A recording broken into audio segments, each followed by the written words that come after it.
is my name.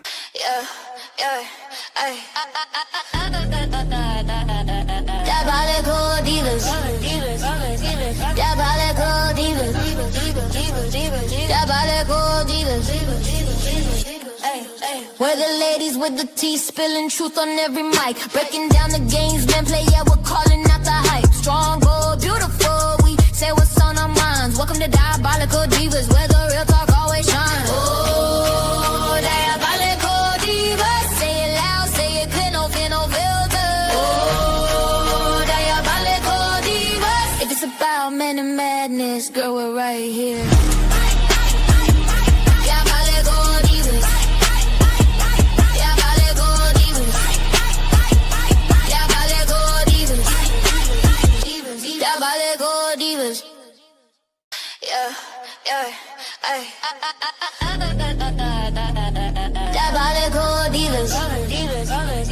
Diabolical Divas. Diabolical Divas. We're the ladies with the tea, spilling truth on every mic. Breaking down the games, men play, yeah, we're calling out the hype. Strong, bold, beautiful, we say what's on our minds. Welcome to Diabolical Divas, where the real talk always shines. Oh, Diabolical Divas. Say it loud, say it clear, no fear, no filter. Oh, Diabolical Divas. If it's about men and madness, girl, we're right here. Diabolical Divas. Diabolical Divas.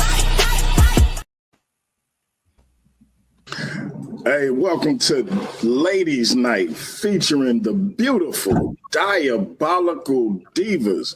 We got a powerful show for y'all tonight with the one and only CAPT10K, DAGAL GABAR of ISUPK under Commanding General Johanna.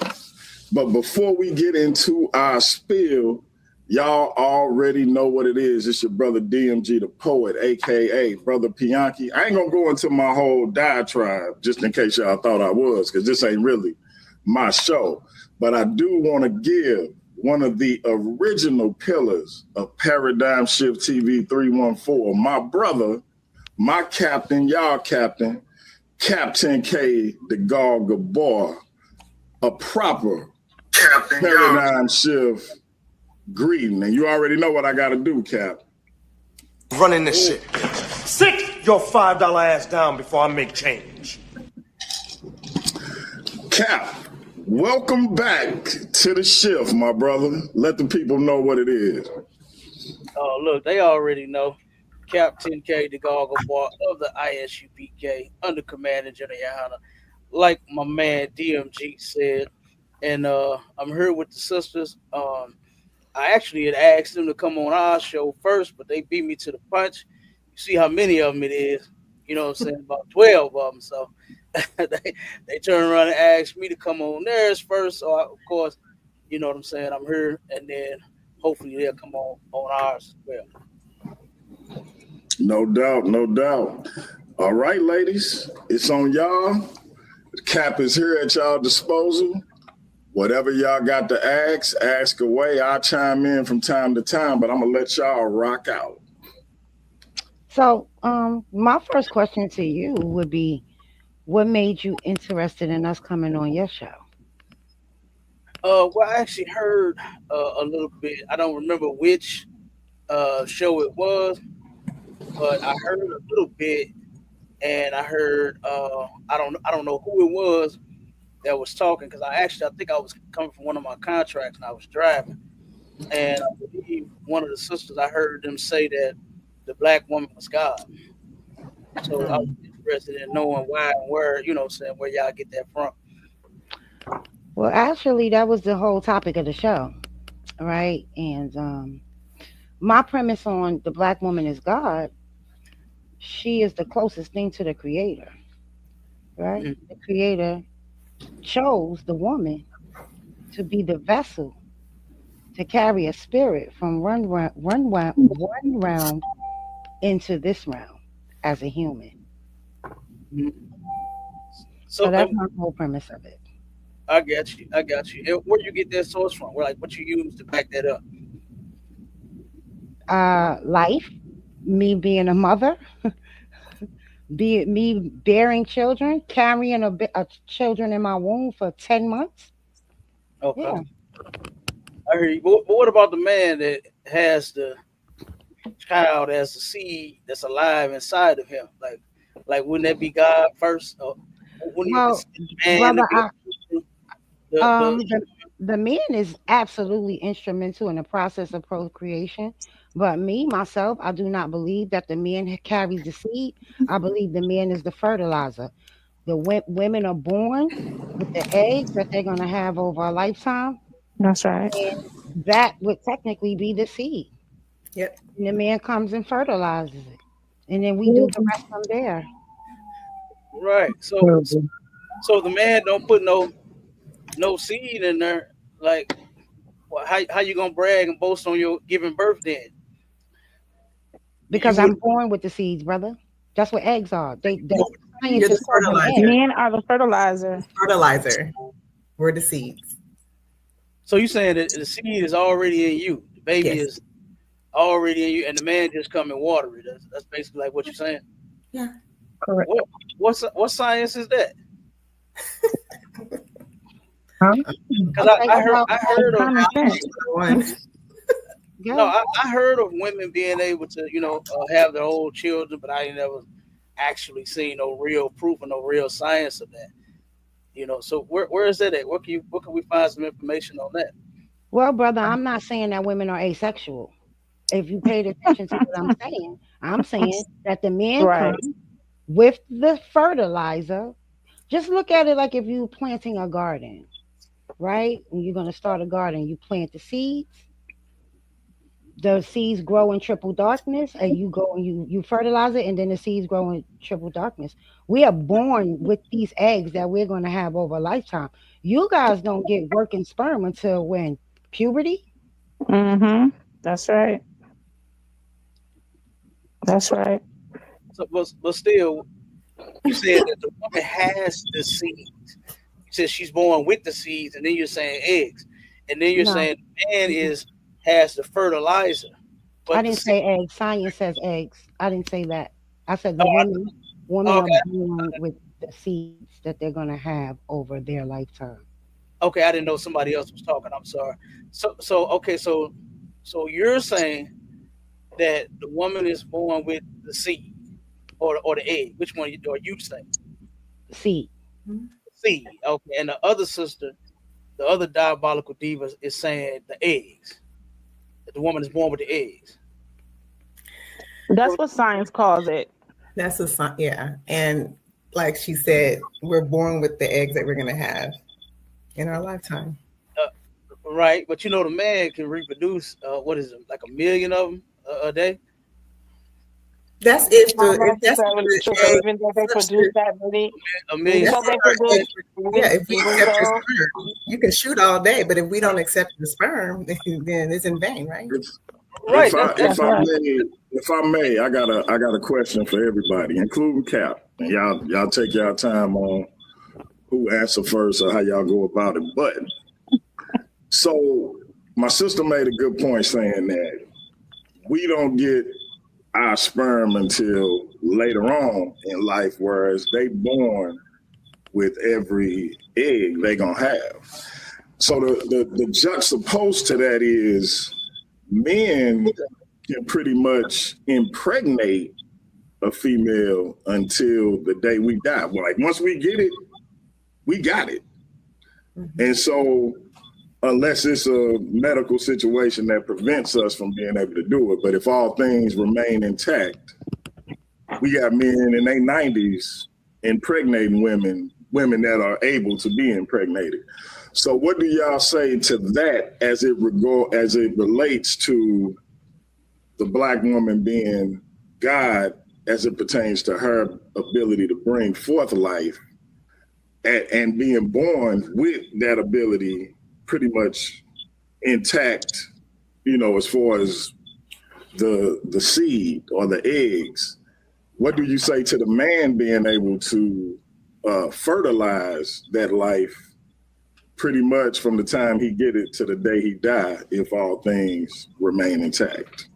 That gives him 50% of the godhood. That's it. I mean, it's I don't know. I mean, you can't be the seed and the fertilizer. You just can't. Can't be both, boo. But when they ejaculate into a vagina, majority of those sperm die off. It's not all. They're not One viable. million may go in, Hmm. but if they're lucky and if they're viable, one may make it to the egg. So That's if right the now, egg right, chooses yeah, it. Attracted. That's if it's attracted to us. right. So while it If may you don't seem, want it, it ain't happening. right, while it may seem great and amazing that they can ejaculate and there's millions of sperm, wonderful. But if the egg is not attracted to that sperm, ain't nothing happening. Nope. It ain't gonna go. So while y'all can spread your seed around 4, 5, 6, 7, 8, 9, 10 million sperm everywhere you want to with different women, that still don't mean that you're God. That just means that you're fertilizer. Fertilizer can fertilize anything.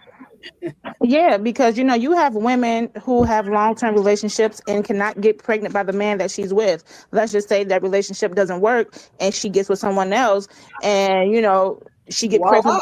She gets pregnant by him. That's because her egg chose his sperm.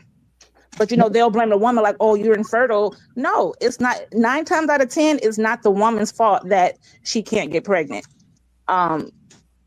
I'm not sure who, if you guys believe in science, biology, or whatever, but the sperm comes with a lot of defect. it absolutely does. After the age of 35. Yeah. To be downhill from there. Well, I don't think. I mean, and even before then, because a lot of men don't take care of themselves. You have diabetes and high blood pressure. They drink, smoke, and all other kind of drugs. So that also plays a part in sperm viability. And while that used to be for older men, now it's even these younger men in their late 20s, 30s. They're even to the point where they're having problem with their sperm as well. And even though you guys can make kids until you're 90 years old to the day you die, basically, what y'all fail to realize is that as you age, the quality of your sperm deteriorates, which is why a lot of women and a lot of children end up, fertilization happens, but they end up being the kids end up with a lot of birth defects. That doesn't come from us. That comes from the men. Yes. It also can cause miscarriages in women and gestational diabetes during the pregnancy. Autism. Yep. Autism. Where science used to think that everything was the woman's fault, right? Where science used to think, oh, these sperms are just these big swimmers, and they had all this life, and the egg was dead, or for the sake of this conversation, Cap, you may catch one of us saying egg, but what we mean seed, right? Because we're talking science right now. The egg is dead. The egg is just like, lifeless. But now like I said, and I pulled the study. I had Cannon pull the study. It's in the medical journal. The egg chooses the sperm it wants. Mm-hmm. And it uses a thing called chemoattractant, like breadcrumbs, to guide the sperm that it wants. Based on genetics. For that one little fishy out of the millions, the little one fishy, I want that one. Well, to the sister that said doesn't make the man God because he can accumulate a million sperm. I don't think the man or the woman got the black man or the black woman is God. And then to say that, I heard what I'm hearing on the stage now is that a lot of, kind of like a lot of changing of the, what I'm saying, the science to say now the woman's egg chooses the sperm. I never read that. And if y'all have a source, if y'all could, drop me a source on that so I can read up on it. Definitely will. I had never heard that before, what I'm saying, once I studied that topic to where the woman, the egg actually draws in which sperm she wants. Yeah. A lot of men are being confounded by that. So we get it. We'll provide that for you though, so you'll have the information that you need. Yeah, I appreciate it. Hey, y'all can throw that in the private chat, and Cap can grab it from back there. Okay. All right. Yeah. So okay, so that's the black woman's claim to fame is that she has the eggs and the seeds from birth the man only gets it once he hits puberty. He only has his once he hits puberty. So that will not make him. That's what make him not a god. And the woman has some eggs from birth. That's basically it. Nobody said I that. literally said, that is what she started off with. She said 50% of godhood is what brother. I said it literally gives them 50% of the godhood, but that's not a claim to fame. It just is what it is, right? Once you fertilize. Wait a minute, sir. Once you fertilize the egg, my body does it all. Everything. That's it. One nut and you're done. We incubate the child. We have the child. We grow the child. We feed the child. The child feeds off of us. So we nurture that child. We nurture that child. So that's basically why we say that. And then we have to push that we take the risk of having the child. Risk our lives to have the child. And not even that, because a lot of the child while it's in our womb, and real quick, divas, and cap. Don't be trying to take out my divas, and divas don't run off my cap. But I got to step away for a little while. I'll be back shortly. But you know what, ladies? A lot of men don't see birth as a spiritual event, and it absolutely is. You know, that's and experience it. Yeah, you know, giving birth is a woman's. She's near death when she's giving birth. So it's very much so a spiritual event. Literally risk our lives to bring babies in the world. That men will never experience. Men will never go through. Men will never know how it feels. You know. And I don't want to know. I don't want to know what it's like. Okay. Look, then. So there you have it. No, that still don't make. The Creator chose us to bring forth life. Yeah, he did. But yeah, you right. But he made us to carry it. Like we carry it around with us. No, you don't. It's a fertilizer. You do. You carry You're a fertilizer. You did your job. You carry a piece of it. How can you be the fertilizer and the of it? That much of it from you, from a man. Well, guess what? It take that much for y'all to have a baby. We are still necessary. If we want that's 15 seconds.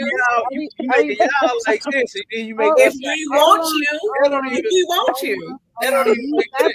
Come on now. Hold on. We never dismiss your role in procreation. We honor your role. We honor your role in procreation. It's just not as big as y'all want to swing your nuts and act like it is. Right. That's what it is. Because we need that 15 seconds. So can the black woman get pregnant without the man, without the black man? There has been Why do you keep asking that? The Chinese, yes, they absolutely can. You say it again? I said they've gotten pregnant by Hispanics, Chinese, white. Yes, they absolutely can get pregnant without the black man. No, I ain't talking about well, the reason I said that is because from my lens, the black woman is only supposed to be with the black man. That's why I said that. So, but as far as any man impregnating her, any man having sex with her, can she get pregnant by herself? We never said that. We've already said no. Did you say that? We've already said we need your fertilizer to make a baby. Okay, so why are y'all trying to minimize the man? Like why do that? But we didn't minimize the man. And nothing that we said, we didn't minimize you. What we said was part of fertilization. Your part is not as large as minimizing the black man's role. That's not minimizing though. That's letting y'all know that while yes, you do play a part. You just fertilizer. Listen, if there's 4 parts, if there's 4 quarters, y'all got a quarter. Yeah, that's it. That's not minimizing y'all. If there's 4 quarters, y'all got 1/4 of that 4. The reason being is because y'all got 3 quarters and we just got 1.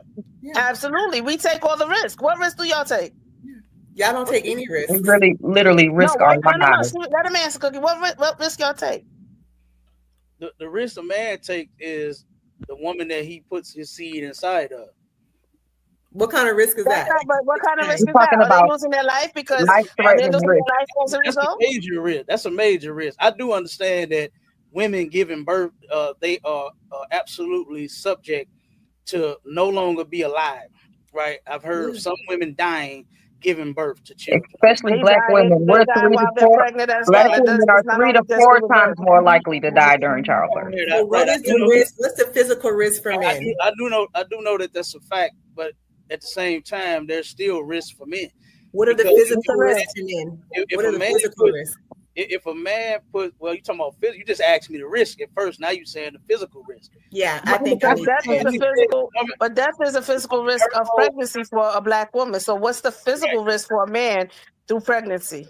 Cat, not being funny. Don't come up here trying to gaslight us. Hold on 1 second. Wait, let him answer, like, because I gotta hear this. I'm gonna let him answer. But the topic right now was hold women on, take physical risks. We're asking you, what physical risks do men take by impregnating? Right. I remember. Yeah, because it got changed. First, it was what risk do we take, and then it was changed to physical risk, and that's why I said I do know and understand that women could possibly die trying to bring forth children, giving birth. I do understand that. So as far as the risk that I was saying that men take, as far as impregnating the wrong woman, you can absolutely impregnate the wrong woman, and that's a choice. Boy, hold on. No, you talking about no choice now. You asked what was the risk, and I'm telling you. Right. A man could turn around and pick the wrong woman, and that woman could destroy him and those children. So, is that comparable to dying? Right. Come on. Okay. First of all, wait. Let me just say something. Wait, hold on a second. Can I just say this? As men, y'all control where your ejaculate lands. You control where your sperm goes. If you are with this woman and you realize that woman is not the woman for you, then it is up to you. It is your responsibility, right? For you to control where your ejaculate is. It does not mean you shouldn't have sex with her. It just means that you control where your sperm gonna go. You can control it. You don't have to come in her vagina. You could come on her back. You could come in her ear. You could come in her mouth. You can come anywhere else except in there. So when you state that, he could come in, it could be the wrong woman. It could be the wrong woman, but you have a choice to make. And your choice is, are you going to go raw dog in that woman and get her pregnant? When it comes to a pregnant woman, we don't have the choice to say, well, you know what? I'm just not going to have this baby. I want to have a baby, but I'm already at 9 months. I ain't having this baby. We don't have that choice because we've already gone through and we're at a point where there's no turning back. So when we're carrying a pregnancy, it's not just birth that you have to worry about. It's the whole pregnancy. Because with some women, things develop during the pregnancy that you couldn't imagine. We are taking all the risks to bring forth this life. You as a man are not taking that risk. Okay, now again, I stated what I stated about woman possibly dying trying to bring forth children. There's a lot more risk than that, but yeah. But hold on, I'm just making it simple and plain. You asked me something, I'm just answering. So now we're talking about the man's risk. And yeah, the woman, she has that same duty is to watch who she let ejaculate inside of her. That's true, but you're conflating the two. And you can't conflate the two. You can't conflate the two. They're not comparable. They're not. You're talking about a woman possibly losing her life or possibly You're talking about a woman possibly losing her life or even being paralyzed. There are a myriad of issues that women face during their pregnancy and sometimes as a result of their pregnancy. You cannot sit here and conflate that with, because the man went into the woman, he chose the wrong woman or the woman chose the wrong man. Those two are not comparable. They're not comparable at all. There is no connection between those two. I'm sorry. That's not how that works.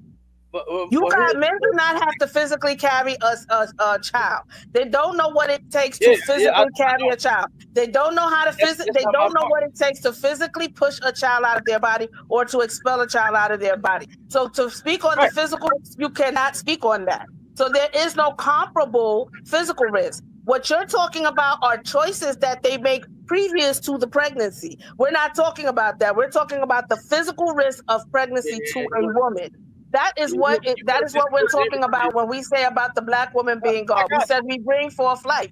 You're talking about relationships. That's two different things. But you asked me the risk, and I'm telling you. Then I asked you the physical risk. I said, what are the physical risks? Those risks are not the risks that you're talking about are not the physical risks that we're talking about, what we're speaking on. Right. And again, I said you changed, or whoever I did changed. change it. I did. I reconstructed my question. You're absolutely right. Yeah, what I heard. But your risk that you're talking about are relationship risk. It's not a risk. That's a relationship risk. Okay, but that's a relationship risk. Hold on. Right. But still, you asked what was the man's. But that's a relation. It's not comparable. You're conflating the two. It's not comparable. I asked, but I'm letting you know that what you're saying, sir, is that is not. No, sir, they're not comparable. They're not comparable. No, they're not comparable. You cannot compare them.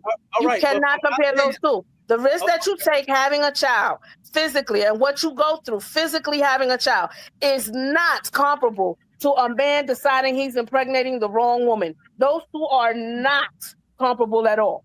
I'm sorry, it's not comparable. There's no way that you can even try to attempt to make that connection. Am I going to get to respond? You get to respond. I'm going to shut up because I know what I'm talking about. Go ahead. I appreciate it. I appreciate you shutting up so I can respond. Okay, so now, again, so we passed that part, right? So now, from my lens, in the Bible, that is a woman's punishment for her doing what she did in the beginning in the garden with Adam and Eve. Her having them children, having those pains and those aches, you understand, and her possibly dying, bringing forth a child. That's her punishment for the role that she took, you understand, in that disobeying of God in the Bible. So I wouldn't. I'm gonna be honest with you. Don't care about that book. I thought I was gonna be able to finish. I thought I was gonna be able to. You're right. Go ahead. I appreciate it. I appreciate it. Yeah. So I wouldn't use that as bragging rights to say that that's why you're God. If you look at every other female on the planet, even the animals, you understand? And I ain't talking about the women. I'm talking about the animals. That's how it was naturally supposed to be. A horse could give a damn birth to a pony, and this big ass thing get pushed out of there, and all that thing get up and do is shake it off when they get done. They ain't screaming and hollering and wailing. You understand? Trying to push. It come out real easy. You can look at any animal. That's how it's supposed to be. They still experience pain. Hold on 1 second. So that's how it was supposed to be from the beginning. That is the woman's punishment for her disobeying God. So again, I wouldn't sit here and put yourself on a high horse and say, "Oh, I'm God because I can bring forth the life," and then at the same time, well, I could possibly die. You understand? If you God, why can't you preserve your life and the babies if you're God? Brother, first of all, I'm gonna be honest with you. I don't believe in your book. Second of all, I'm gonna be honest with you. Not every woman experiences pain while giving birth. Some women do not experience the first bit of pain, and them babies slide right out, just like that horse you're talking about. Second, a horse, she's the god of horses. Then is what it is. Like, oh my God. So but okay, animals do feel pain. They just pant instead of scream. Now I still haven't seen, and I ain't seen no source yet, because I really want to read that on where y'all get this from. You know what I mean? So what else? What else? Is y'all claim to fame? What else makes the black woman God, other than her having to have the man fertilize her eggs and have a child? So what else makes the black woman God? Are we not the mothers of civilization? Does not all races of people come through us? That is what the Bible says. Yeah. That Eve, she turned around and she had children. And when you go through the Bible, you go through the line, you'll see Noah and his sons. That's when the Lord used to repopulate the earth. You understand? Was those three sons that he had, Ham, Shem, and Japheth, and then they all broke off to become different nations of people. That is correct. But she didn't like give birth to, everybody, every nation. Yeah, She didn't give birth to everybody, but she is the mother of humankind. Like black woman. We carry the We carry the genetics to birth any race of baby.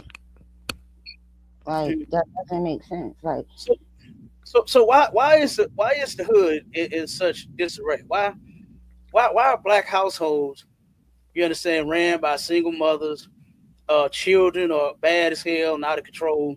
Like if the black woman is God, why doesn't she have a handle on things? where where were the fathers? Right. Because what No. That's just the fertilizer.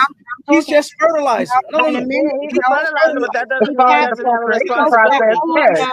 Yes. You just need that much of the man. Now wait a minute. being disingenuous, Cat, It because was 3 in the beginning of the quarter, show, and the man anybody just can go back and look at it. I gave y'all 50% of the godhood, but because men abandon their fucking children, excuse my language, right, through prison, through the grave, selling drugs, don't do that. Y'all left us in the That's not totally and true. because we didn't do a stellar job, now y'all want to point the finger.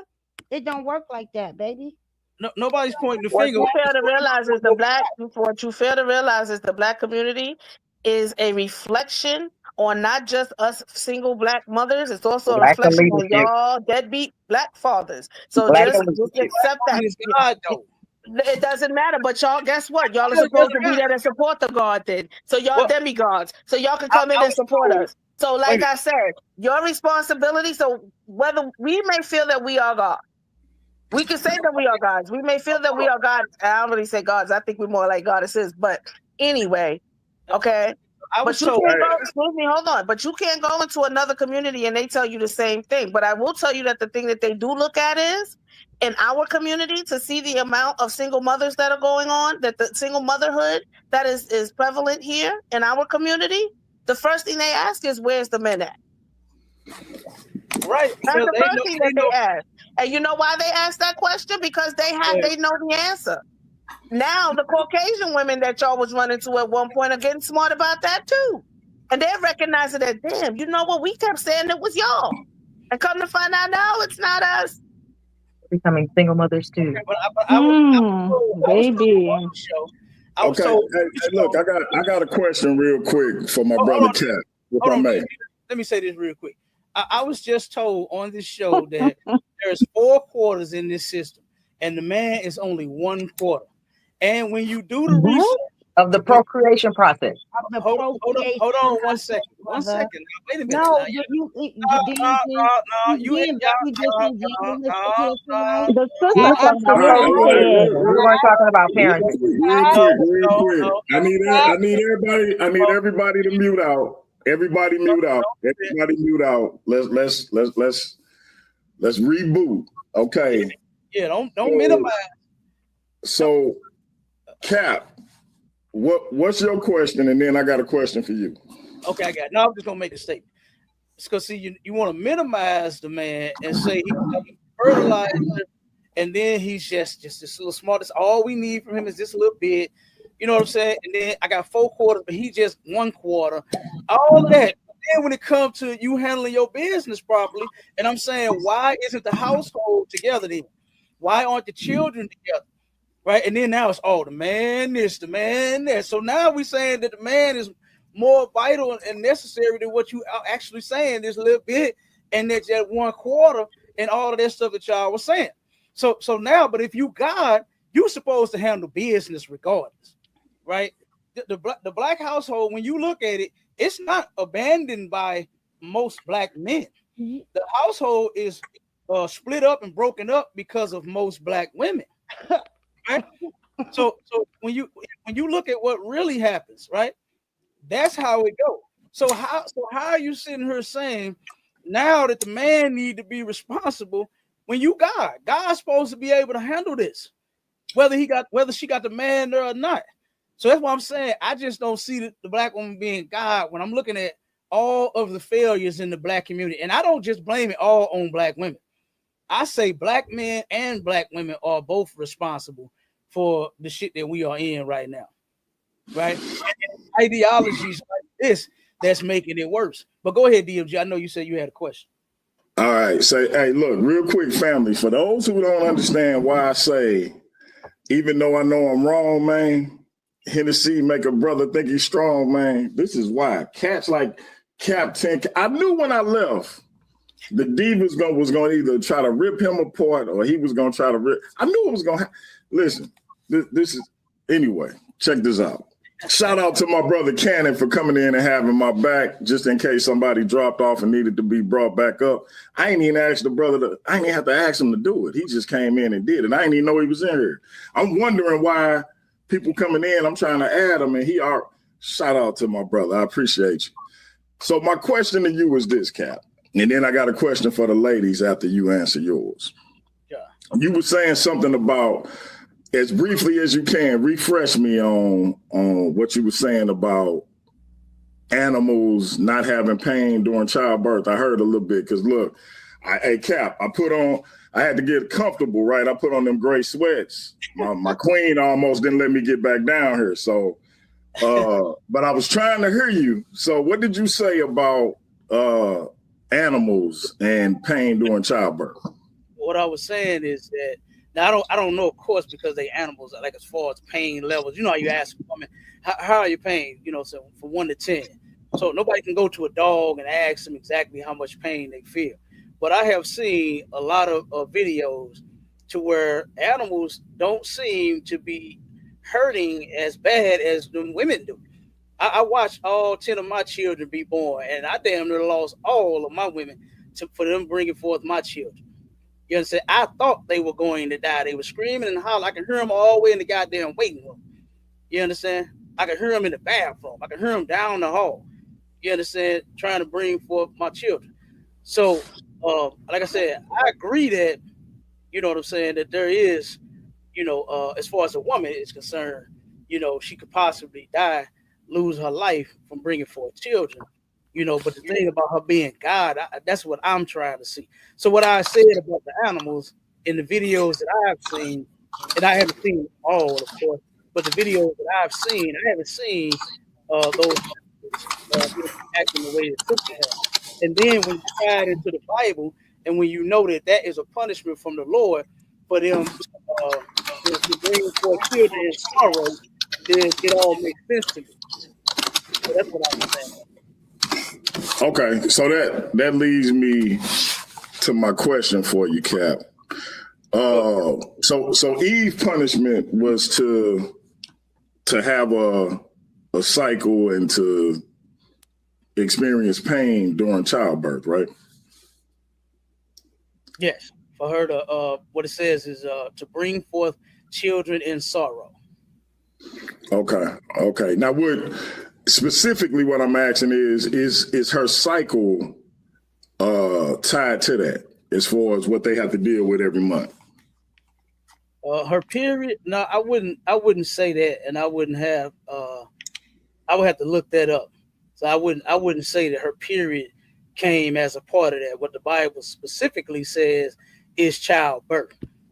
So okay, but that's the cycle is a part of that, right? Because without the cycle, it ain't no chance of a childbirth, right? But still, I can't say that because I believe the woman was designed to bring forth children. I just don't believe it was initially supposed to be so hard, so you know what I'm saying, painful and stuff like that. So she was supposed to bear children, period. The Lord created her in the beginning and said, be fruitful and multiply. So she absolutely had the tools to multiply before that even happened, because that was first. The be fruitful and multiply came first, and then you understand when her and Adam disobeyed in the garden, then there comes a punishment. So I can't say that. Let me tell you why I'm asking, because so basically what you're saying is she probably was already having a cycle since she was expected to be fruitful and multiply, right? That would be a fact. Yeah. So what is the assertion then, that it wouldn't painful for her, like she wasn't experiencing cramps and all of the different things that they had to go through during that time period? As far as just a regular monthly cycle, like I said, I would have to check on that. So no, I'm not even saying. I'm just specifically speaking on when she gets pregnant, when it's time for her to go through that period and bring forth children. That Okay. time, Okay. the Okay. Bible says she's going to bring forth children in sorrow. It don't say you're going to have your monthly cycle in sorrow. That's going to be painful and cramps and all that. It may have originally been painful. I'm not sure on that. Okay, I got you. Because my question, and ladies, y'all can chime in on this as well. My question was going to be, why? Because if Eve, I guess you're saying Eve had a cycle, and if her cycle was anything like what my wife, my daughters, my sister, my nieces, cousins, sisters-in-law experience, that's a situation unto itself for a female to have to endure. So with that being the case, animals go through that same thing. If you've ever had an animal, a pet that's a female, I got a female Rottweiler upstairs, and I had to go get that taken care of because let me tell you something. That's not something that's conducive to the kid having to deal with every month. So my point is, if women had to endure the pain related to a cycle, which is indicative of them being able to go through childbirth, what was the point in having the cycle? Because that's just part of getting to the point of childbirth. So I would assume that childbirth was always painful, considering what the precursor to childbirth is, being the monthly cycle. And if Eve had a monthly cycle, I'm just asking, was it not painful for her in the beginning and then it became painful after the fact for all women, or was it always painful for her? Because it don't add up that the cycle would have been painful, but childbirth wouldn't have been. You see what I'm saying? Yeah, I heard you. And ladies, if I ain't making sense, y'all let me know. But hold on real quick. If I could, I'm going to let them respond. My cousin, right, and my little brothers, they breed dogs. And I done seen their dogs have litters, puppies, right? And I didn't see all of that wailing, screaming, and you understand, epidurals and shots and all of that, you know what I'm saying, to help ease the pain. I didn't see any of that. So, but you saying that the monthly cycle is difficult. You know, every woman is different on their monthly cycle. I got several of them, and they different. I got some that don't say a word, they don't act different, but I got some that they be in pain and all kind of stuff. It happens. You understand? So, like I said, I think you just mixing up the two. You know what I mean? Because specifically, like I said, the Bible says that in childbearing and her bringing forth children, she's going to do that in sorrow. It doesn't say anything about a period. So I could just assume that the same way sisters are now, to where, what was that? I'm gonna get you, sucker. Where that woman said, "Crowns." Yeah, she was on her period. She was snapping, right? And that's possible. I have seen some sisters get a little irritable and, you know what I'm saying, be on edge a little bit. But then I've seen some that you can't even tell that they even on their period. You know. No, I'll say this. I'll say this. My daughter. DMG, can I say something? Yeah, give me 1 second. This is gonna be super quick. Go ahead.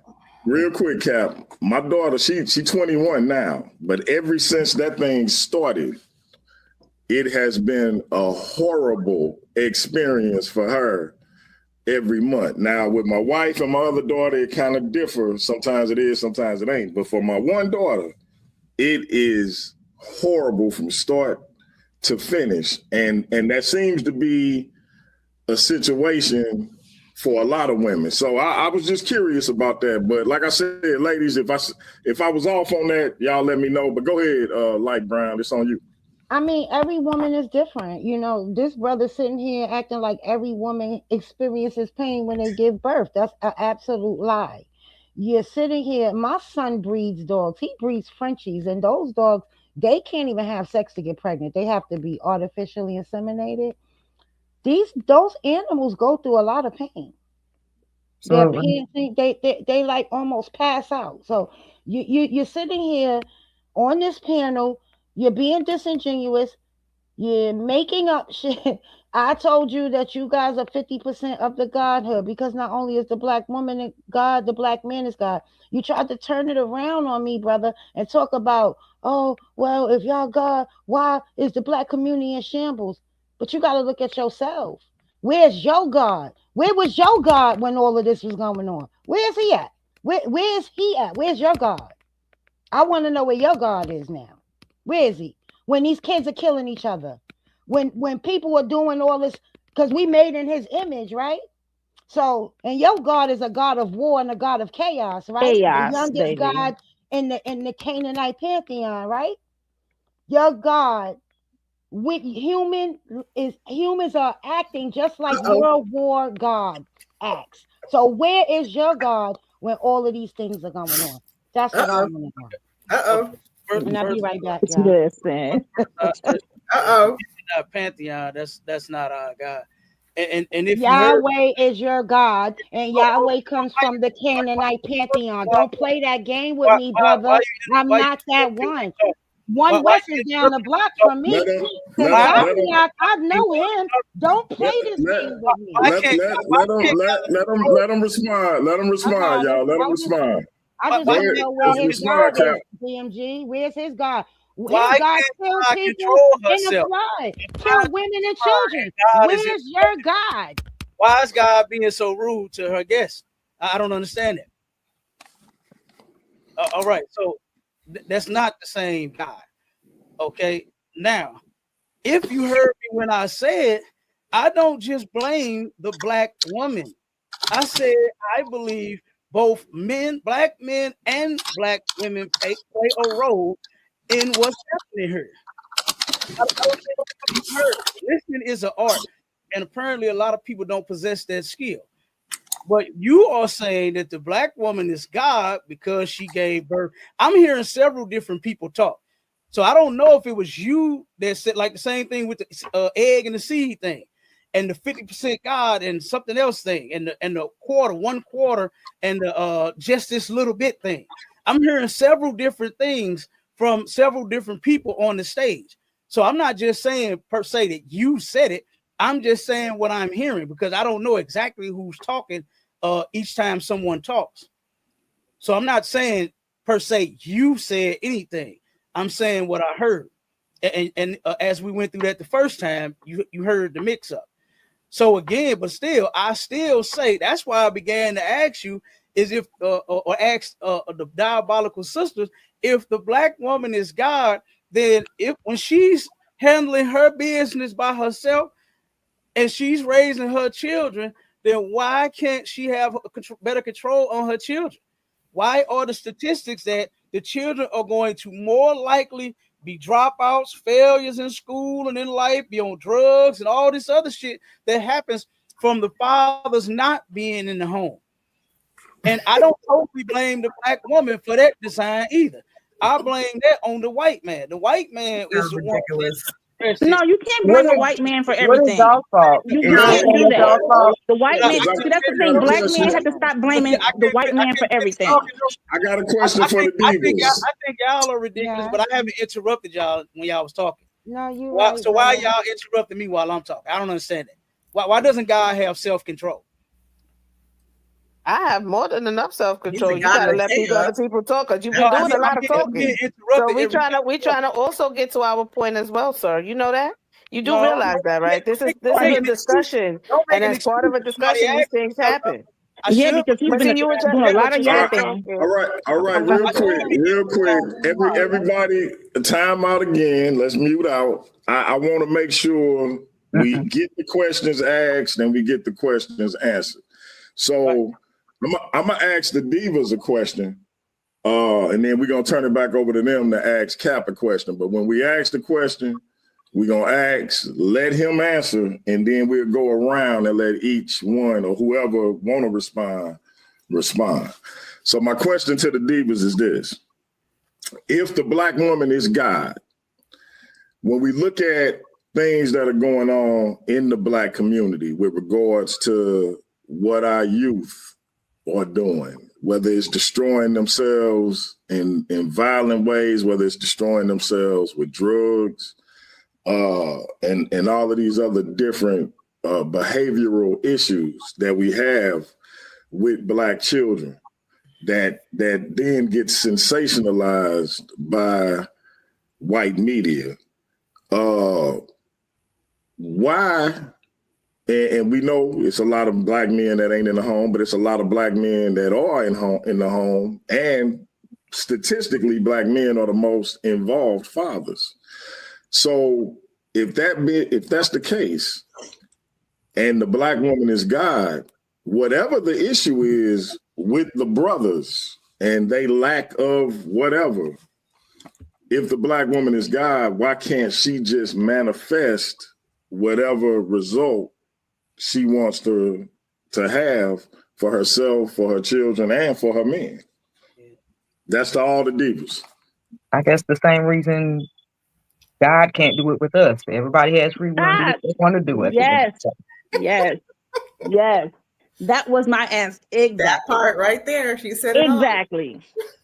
Okay. How many times have God had to destroy humanity? Go ahead, sis, and then I want each diva to answer if they so desire to. Go ahead. How many times have God had to destroy humanity because of the outcome, right? God himself did not have control. We are his mistakes. You see what I'm saying? You look at Noah, he used the 40 days and 40 nights to kill us, to destroy us because of what was going on. So he didn't have a grasp on us either, and that wasn't the only instance. So my thing in the Black community, when it comes to single mothers, just because a mother is single, that means not being married. That doesn't mean the father is not involved, because like DMG said, Black men are the most involved fathers. So it can't be where you guys are the most involved, but we're raising the kids by ourselves. Which one is it? Can be two. Yeah. Because single just means single. A lot of those women in the single mother category are living with their baby's fathers. And it's a two-parent household. They're just not married. There's a lot of co-parenting going on. So to say that because a woman is unmarried, that doesn't mean the father is not involved in these children's lives. Right. All single means is a tax bracket and you're not married. That's it. That don't mean. And let's be clear. There's a lot of dysfunction that goes on in two-parent households. Let's be clear. Mm-hmm. A two-parent household is not exempt from dysfunction at all. Drink that drink. But the thing is, the difference between the white community and Black community, white people, they have the resources to go and get their children help. The Black community, what we do, our kids act out. We don't go get them therapy. We don't try to see what's going on with our kids. Mm-hmm. We sweep things under the rug. So there's a lot of cultural differences too. Mm-hmm. But that's what Black people don't want to talk about. So, it's always blame white men for this, blame white men for that. No, we have to blame ourselves, Black men and Black women. Yep. Because, generational trauma is absolutely a thing. Mm-hmm. So don't just blame it on the Black woman. When we know that Black men, you're in jail for drugs and, you're violent. Come on, let's be clear. And listen, these are men that came from two-parent households, right? So, come on, you can't blame Black women for everything. Take some accountability. Leaving one person to do the job of two, and then berating them when they're not as successful as you want them to be is crazy. It's funny because my aunt, my aunt-in-law, but my wife's aunt, I remember her saying this yesterday, but it was probably 20 years ago. And she said, you can't always blame the devil for everything. Some things is your fault. Yep. And so I think we kind of get into that when we start blaming the white man for certain things that we ourselves would have been responsible for. All right, I'm gonna turn it back over to the divas. If you got a question for Cap, ask your question and then let him answer, and then all of y'all can respond. My question to you is, and it's a multi-part question, Cap. My question to you is, if your God is so perfect, why did his first creations disobey him? If your God is so perfect, his first creations, why did they disobey him? He's an all-knowing, all-seeing God, right? Yes. If your God was so perfect, why did he kill innocent women and children during that flood? And if your God is so perfect, why did he allow the atrocities to happen to our people? If your God got so much handle, he got so much, he got it by, he could do it with the sprinkle of some dust. Why did he allow these things to happen? I want to know where your God is. Okay, so first, the first thing is you said is what now? Where was our God at when what? What Why did happened? his first creations disobey him? Yes. Right. Because God doesn't want you to be a robot, right? God gave you rules. Same with our children, right? The same way we parent our children. We don't want them to be robots. We give them the rules to follow, and we expect them to follow the rules, right? And then when they don't, what comes behind that? Punishment, right? They get whatever happens. You take them off the game. They can't go outside. You can't ride your bike. Give me that phone. Whatever it is, right? Whatever the punishment. You're not expecting your child to be a robot. You're expecting your child to obey you. And when they disobey, they get dealt with. And that's what happened. God has never. I mean, if He wanted us to be robots, He would have just made robot people. You know what I mean? So that's what happened. God turned around and saw that we disobeyed Him, and then we got dealt with. You understand? The Most High God is the perfect example of an excellent father. No, And he's see, not. the difference between, what I'm saying, us being parents and, what I'm saying, God being a parent is God wants to hurt you when you disobey. And that's His right. He created us. He created us. So, yes, He wants us to hurt so that we won't make that same mistake again. That's the thing about punishment. The punishment ain't forever. You understand? You don't punish a child and say, you in your room until you 18 and you 12. You know what I'm saying? That's not how that works. You punish them hoping that the behavior, the misbehavior, and disobeying will stop, right? And that's how God works. And for some odd reason, a lot of people think that God is supposed to work in some kind of magical way, and that's not how the Bible says that He operates. Now, what was the second one? Where is your God when all of these atrocities are going on with our people? Where's your God seems to be absent a lot. But this is the same God that want us to be on our hands and knees and do everything he said. But his first creation could not. And I'm talking about his spiritual creations, right? Satan, right? That was one of his first creations. He You didn't said listen who? to him. You said Satan, Satan? the devil, No, Lucifer, whatever you want to call him. He didn't listen to him. no, that's not true. Adam, that's not true. No, that's not in the Bible. Satan loved the Lord more than you and anybody else on the planet Earth. Satan never disobeyed God. Hey, Yeah. Chad, The before angels never disobeyed God. None of them. before we get into who Satan really is, Cap, I want to switch it up a little bit, and because we spent a lot of time on whether or not the black woman is God, and you ain't gonna agree with them, and they definitely ain't gonna agree with you. So let me ask y'all this, Cap, because Finish answering her question because she had two of them. She had one more, and then finish asking the question, and then I'm gonna switch it up a little bit. okay, no sweat. What was it again, sis? What was the God that when all these things happen? This is a part of us disobeying Him, and we're still disobeying Him. We're still breaking His laws to this day. We are eating unlawful foods, animals, and meats. We celebrating holidays.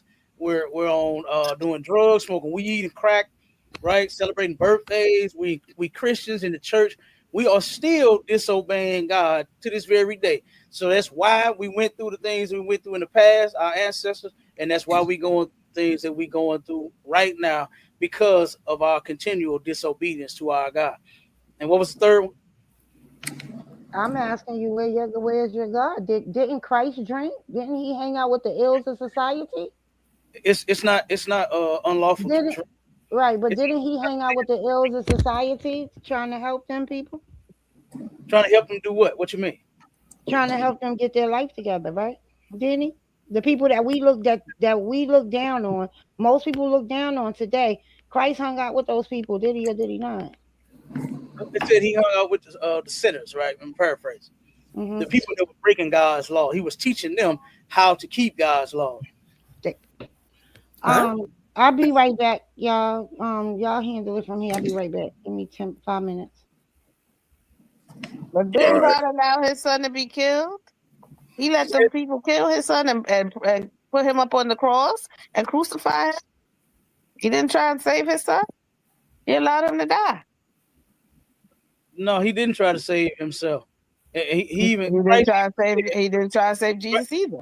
Christ even said he asked for that cup to be removed, right? He asked the Most High. He said, "If possible, remove this cup from me." And I'm paraphrasing because it ain't word for word. But then he said, "Nevertheless, let your will be done and not my own." So Christ was a soldier for the Most High. Unlike a lot of us, you understand, has to have it their way and stuff like that, want to do the things that they want to save themselves. You understand? Christ wasn't like that. Christ knew that he had a mission and he completed it. And he knew that his mission was to teach Blacks, Hispanics, and Native Indians, God's chosen people, to return and start keeping the Most High's laws. And then he knew that he also was going to be killed. He knew that. And he turned around and he did his perfect. Hey, let me switch it up. Let me switch it up for a minute. I want to ask, because Cap, you talked about having 10 children. You got twice as many as I got, Cap. And my baby boy 18. So I salute to you and your ribs because I'm done. About 2 months after my son was born, Doc, it's easier on me than it is on her. Let's get it done. I'm done. But listen, I know you do. We talked about that before. But here's my question, because you got multiple ribs, Cap. I ain't gonna ask you how many because I know you ain't trying to share that. But you got multiple ribs. What I want to ask the sisters and you, Cap, is I know what your stance is, Cap. But I want to ask the sisters, what's y'all stance on polygamy and men having more than one wife? Do y'all have a problem with it? Do y'all not have a problem with it? I have a problem.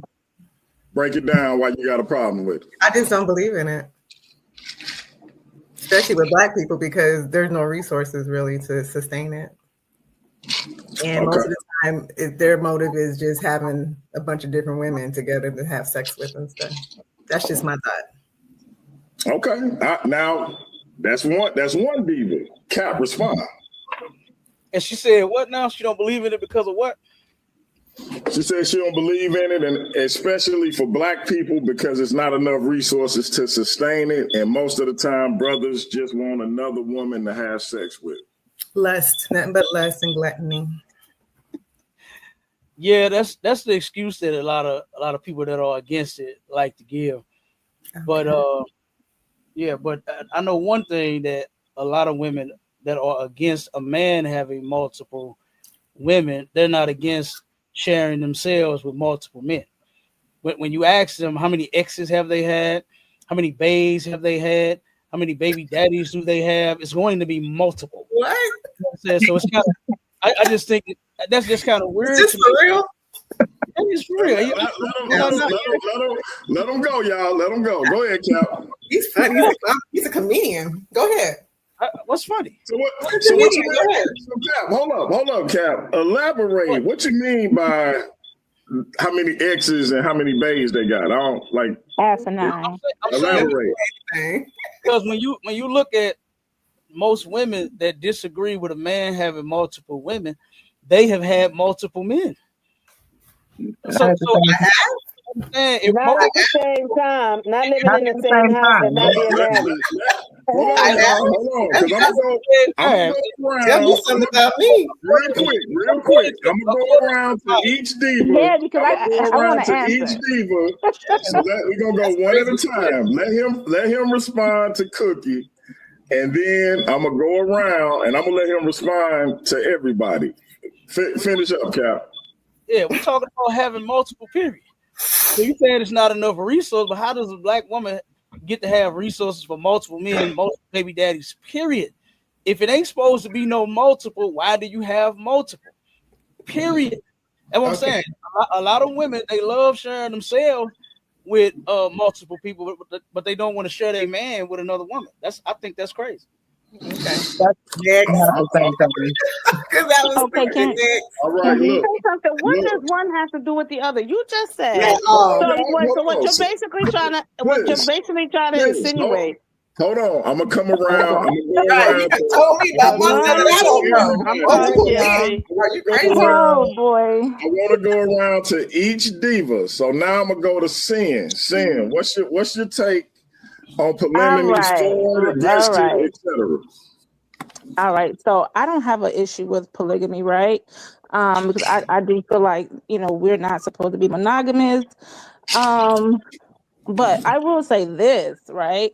For the Black community, polygamy does not work because, again, a piggyback off of Cookie, there are not enough resources. You have Black men that can't even sustain one woman, a few children. You know what I'm saying? So how are you going to have multiple wives, 6 or 7 children when you can't barely take care of yourself?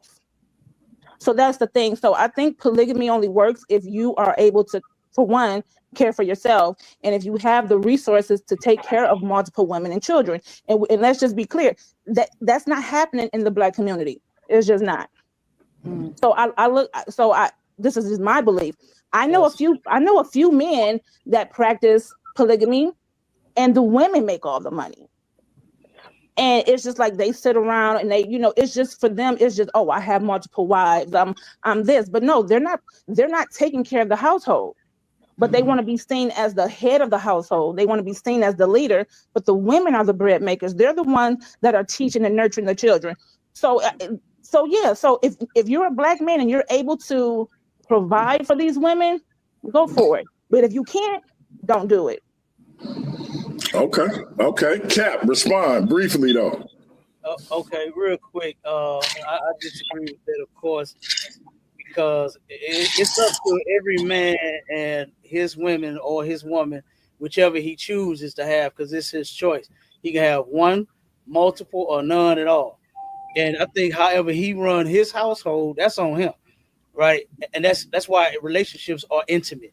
However, a person why am I constantly being interrupted? I don't understand. Yeah, let him get it. Let him get it out, y'all. Let him get it out.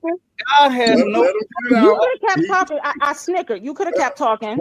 No, but you could have kept that shit. Sir, go ahead. Go ahead. Go ahead. Cap, don't get distracted, Cap. Go ahead and finish. So what I'm saying is you're talking about this man that you use for an example. The women are the breadwinners, and that's on them. However they run their household, nobody should know, because a relationship is what you call intimate. And it's nobody's business how y'all do. If y'all comfortable with doing however you did, because guess what? I know a family. There we go again. God.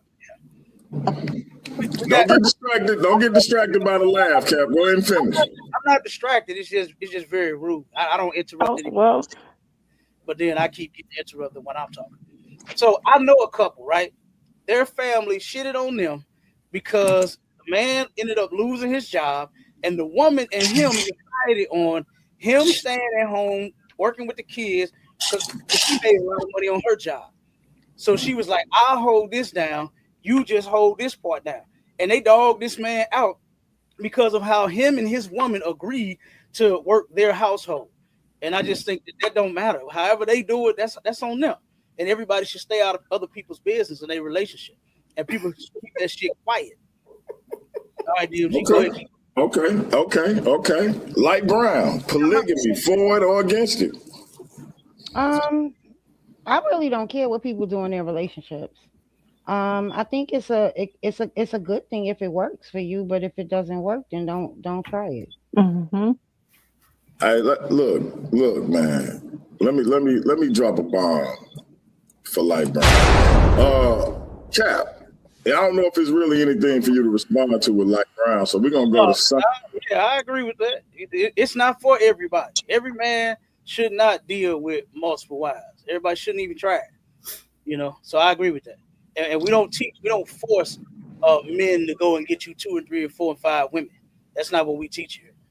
So go ahead. Let me go to the Last Dragon Sunday because she got the glow tonight. Polygamy or no?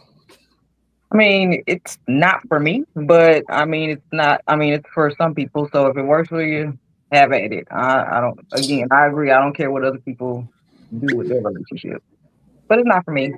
I don't share. All right. We're gonna go to Cash Rosario. Polygamy or no? That's my daughter.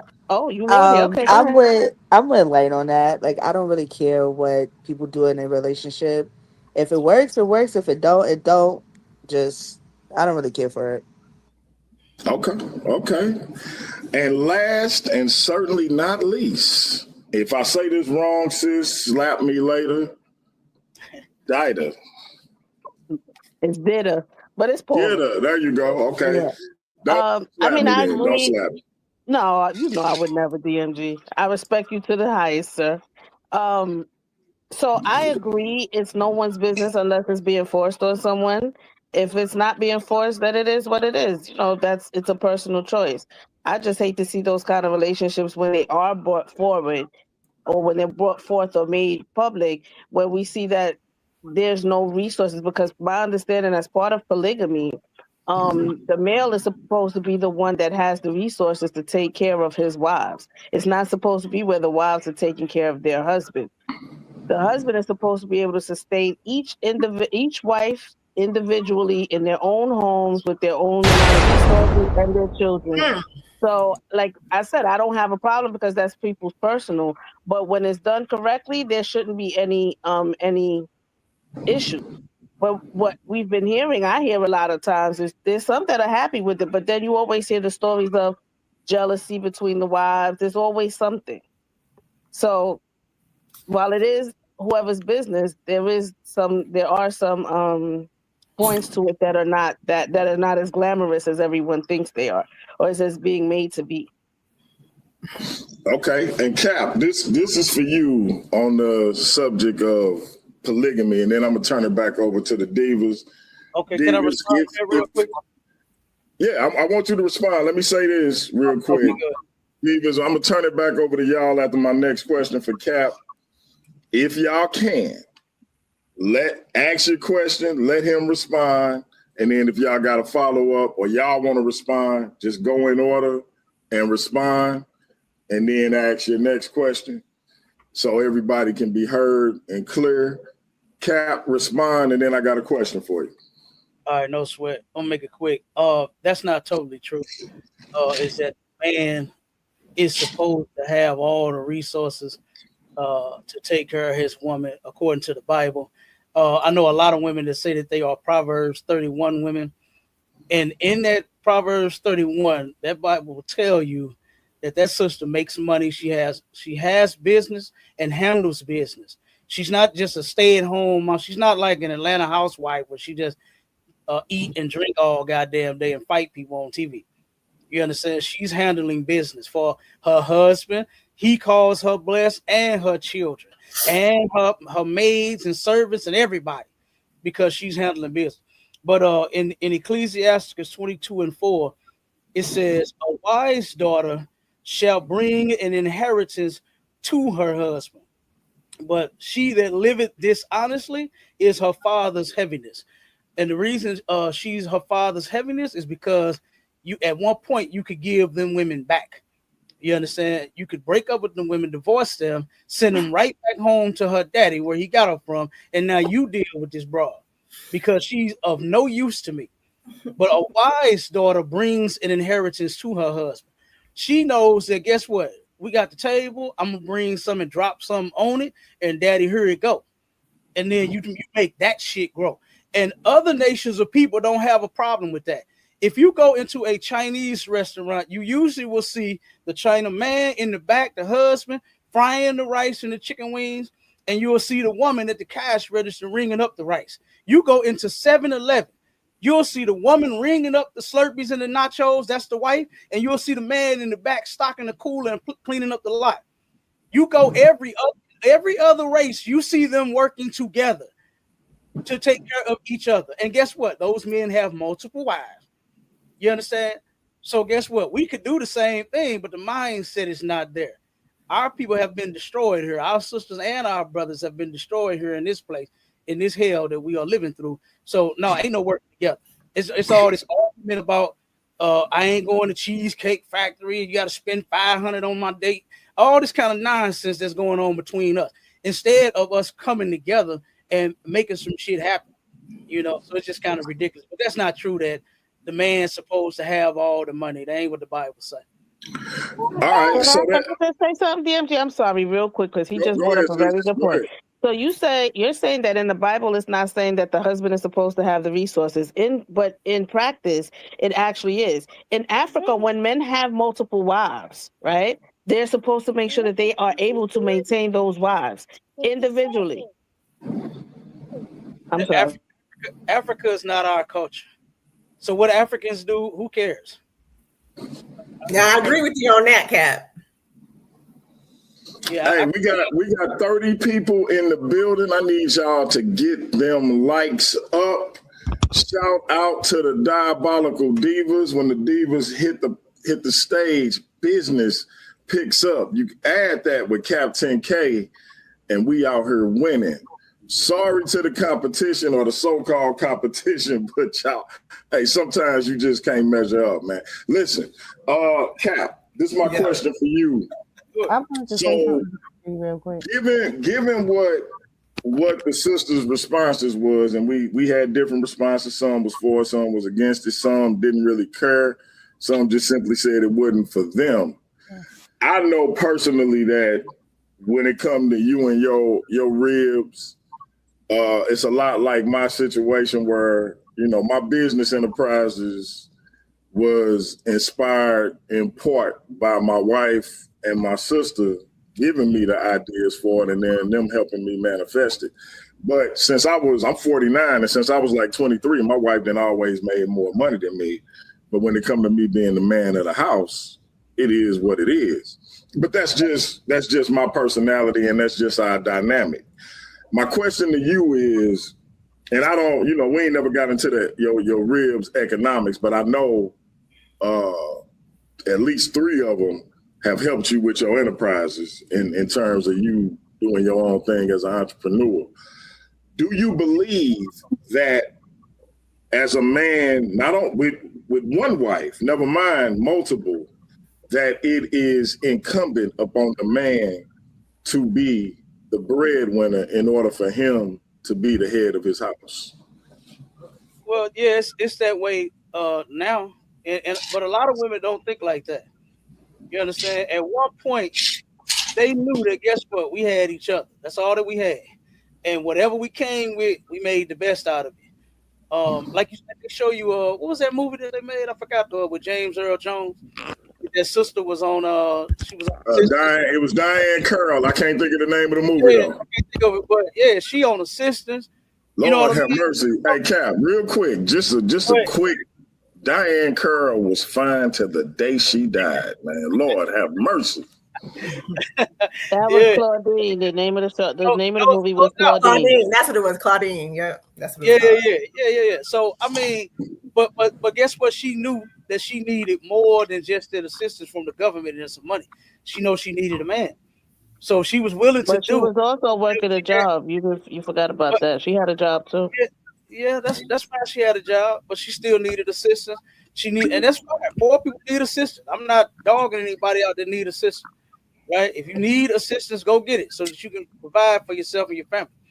But what I'm saying is, I said that she knew what she needed more than that assistance was a man. You know what I mean? So that's the point that I'm making. Is at one point the sister's mindset wasn't, I don't need no man. All I need is my kids.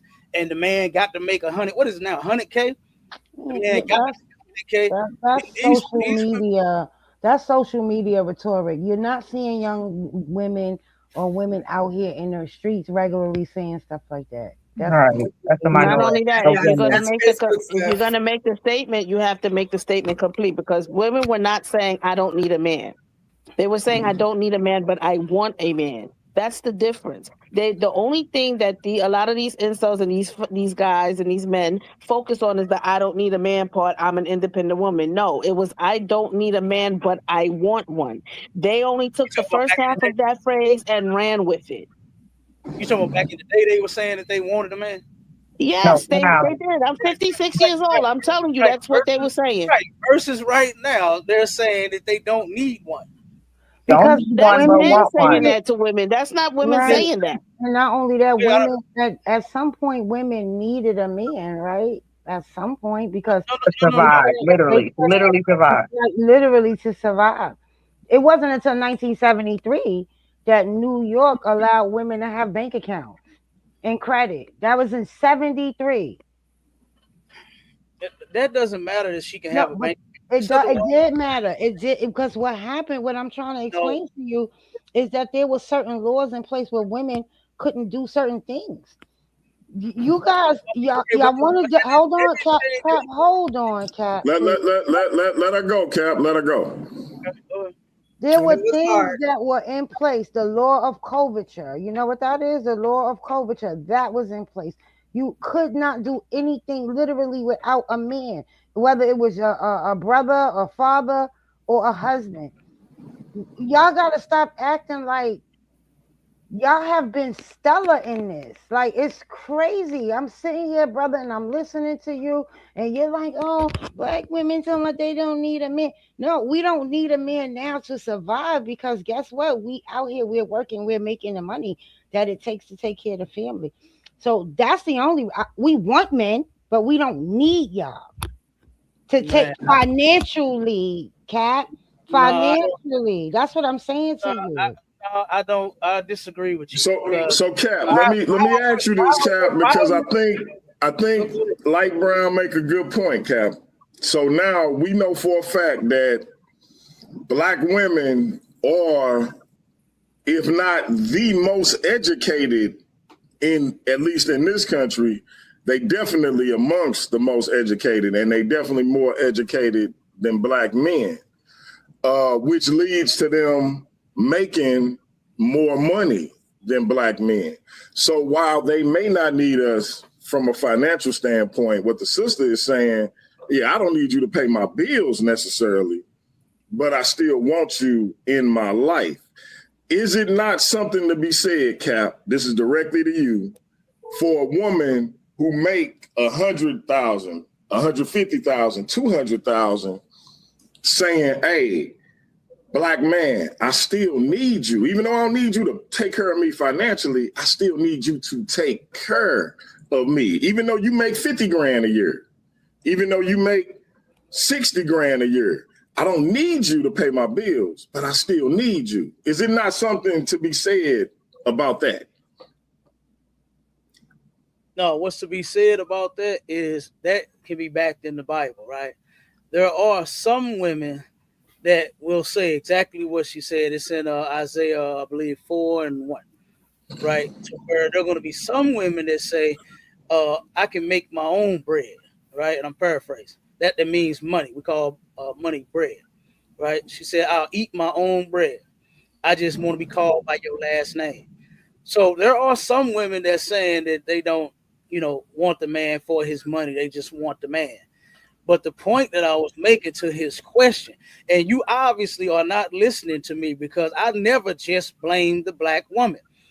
I never said that. I said that I believe both the black man and the black woman has a part in what's going on here. That's what I said. But I just think it's a thing of taking accountability for one's action. As I'm addressing what some black women say, then now you're saying, oh, I just hate that you say you're blaming the black woman. There are black women that have said it. I saw it coming up before I even started with my own women and my own children. I saw the things that the older men that I was hanging out with, what they went through. I saw it and heard it from regular women. Not saying all of them do it, but I have heard these things. That's why I'm speaking on it. So I have heard some, and I'm sure you have too. I'm sure you heard some women say, I don't want or need no man. I never heard that. No, I haven't. But they keep a man inside their vagina though. I never That- heard I that. haven't heard that. I'm sorry. I mean, men are keeping men in their asses too. So I mean, what are we talking about? That is true. That is true. But I was What's up? asked, What's up? Borderline. Borderline, What's up? borderline. the question I was What's up? asked I mean, wasn't what is that about me. supposed to mean, though? The What's that supposed to question, mean? the question I was asked wasn't about a man. If I get Okay. asked a question about a man, like I You're said, trying to be funny, so it's that's why I'm being obvious. funny with you. It's obvious you're not listening either. No, you're I trying to be said funny. I'm both being funny the with you. man and the We're woman. both is- comedians tonight. We both gonna That's be what I comedians said. tonight. No, Now, you a you comedian. specifically said something yourself. about the white man earlier. So what does the white man have to do with it? It was the white man's plan to destroy the black family. How do you know? What you mean? How Give do us I some know? instances. Give us some instances. It's in history. Source up. Book, chapter, verse. What's up? I just Book, hold on. chapter, verse. Where the white man come from? Hold on 1 second. Hold on 1 second. I just brought this out in a show that we just did, to where the white man, his thing, when he found out, he did a statistic on who would be most likely to be married out of all of the women on the planet, and guess who it came up to be? It was the black woman at one point, to where she was most likely to be married and be successful in that marriage and be married. And he went to work and said, no, we can't do this. At one point, the black family was the most indestructible force on the planet. You couldn't destroy black people. So he came up with different things, like what I was asked by DMG was about the money that the woman make versus, you know what I'm saying, the man. So that's why I was answering that way. You got to pay attention. If I'm asked a question about a woman, I'm going to speak and answer about the woman. If I'm asked man, And I'm gonna counter your answer. I'm gonna counter your answer. So with the white man, like I said, you can go through history and see the different things that he has came up with to turn around and destroy and split up the black family. The division of family services. That's to divide the family. That ain't to turn around and help everybody. Because guess what? Guess who can't be in the household? The man can't be. That's not true. Now you do know that was specifically for white women when their white men went to war, right? Secondly, there was no man in that. Though that rule there, black women were not kicking their men out. That shit was over in the 60s. I mean, black he said women he did go to mentioned. federal court and fought for that, right? No, but listen, he mentioned Hold on, I Claudine. He different mentioned people talking. Claudine. You mentioned Claudine, brother, and all she did was trying to hide the man. So that's what women were doing. And Hold on. that whole welfare system was a state by state thing. And a black woman took them to court. And the no man in the house rule only lasts 4 years. Right. It was over in the 60s. 64 to 68, brother. And kicking their men out. Okay, the only reason what was going on when they came in for their inspections, he knew to go somewhere until they left. That man was in the house. Guess that what? man was benefiting. That man was benefiting from food stamps, government cheese, bread. I can't wait. What you said? What did you say? What are you saying? They're still doing it to this day. Where? Still doing what? Black men are hiding the fact that they live with their women and they on Section 8. That's not true. That's not true. That is. Because they may not want their income counted. That's not true. Hold on. You talking to somebody that knows a lot of people that's on assistance. They cannot go in there and write down Cap, I'll agree with you on that, but that's a state by state thing. That's a state by state thing. Because I'm gonna tell you this: in New York City, Section 8 is not coming to your house to check who lives in your house. You know what they coming for in New York City? I used to work for the Department of Homeless Services. They come to make sure the landlord did the repairs, and that's it. So I can agree with you in certain states. Yeah, they're probably still doing it. But guess what? If a man is a man and he wants to be respected as a man and he wants to be respected as a leader, why are you laying up in Section 8 housing with your women and your children? Right. What do you know? Why are you not providing something better for them? Okay, again, like what I just said, I'm not against people that's poor and need assistance. Some people are just less fortunate. Let's not act like there are not people that are less fortunate than others. You understand? Sometimes the families, you understand, all of them, the man, the woman, and the children may need assistance. So it's not, Joe, why you just laying up here and your woman on assistance, you allowing that. You understand? It's a lot of men, it's a lot of people here, matter of fact, in St. Louis, that lost their job due to COVID-19. And I know a lot of them that ain't even been back to work. I know a lot of them that still is not back to work for real. They had little jobs here and there, but they was not successful in landing a job like what they had before. Times get hard. Shit happens. The economy could collapse. That's matter of fact, that's what our show was about today. About struggling families. Hold me get this straight, Kat. Because this is what you're doing. You're playing a game right now, brother. Because one minute you're saying, "Oh, men are still hiding today," but then like, what are we talking about for real? That's what I just asked you. All right, let Cap get it out, and then we're gonna go to the sisters to finish asking him questions. Yeah. So today's show was about struggling families due to the economy. Right. And guess what? Shit just happens. Life happens. This man and his woman, they was losing their $500,000 house because the man, during their time, nobody was buying car. He was a successful goddamn car salesman. And at no time did she turn around and try to leave him or say anything negative about him because he lost his job. Like, well, why you making us lose our house? She didn't do that to him. She stood by him. And that's what black people have a problem with, is sticking by each other. I used to hear that shit a lot when I was a kid.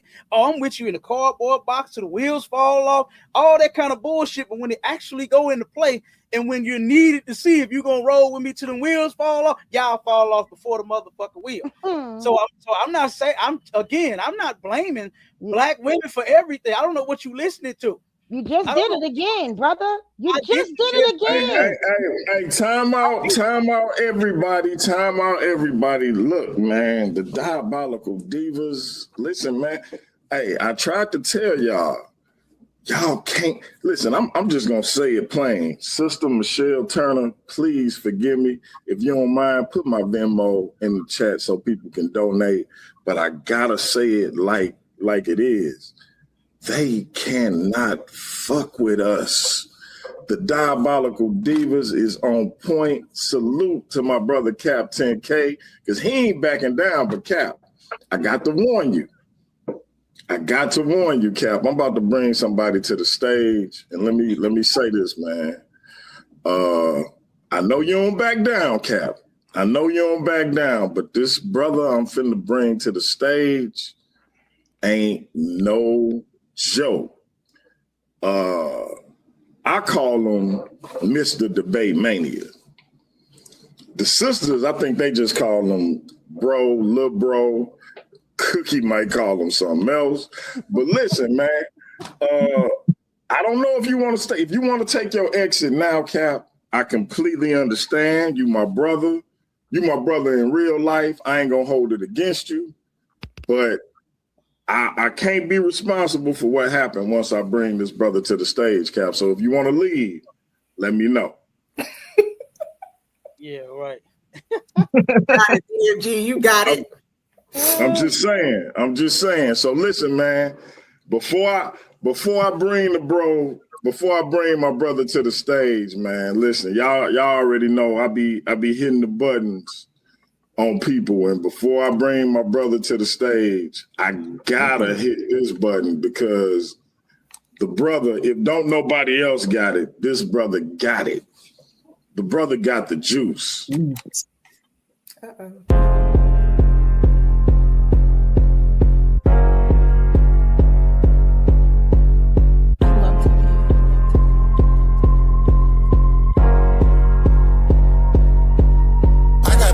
Sip from the flash, still on the move on the spirit of my gas. I'm on me, you can check out the glass. Never want smoke, I'm prepared for the cash. Juice in my veins like I'm post-fat charge. Got on my side, I don't got it at card. Pressure was real, the anointing been large. I walk in the light like a drip of a spark. I got the juice, I got the juice, I got the juice, I got the juice, I got the juice. My thoughts had a binding, flesh in my ear like spit for the county. Bitch at you, but the trigger was tempting. Whole lot of demons in the section I'm stepping. Brain got a drum or a hole like a stick. Thank for the Lord, every ride gon' heat. Close shit slide, they responded like that. I carry that text like a windshield whip. Flex that flex, feel that rest. I was 10 toes down in the spiritual test. Came from the dark. Had to get to that part right there, cause hey, listen, man. Hey, Hemi, drop your link in the chat to your music channel, Cap. If you want to leave, I understand, bro. I'm not gonna hold it against you. You my brother for real.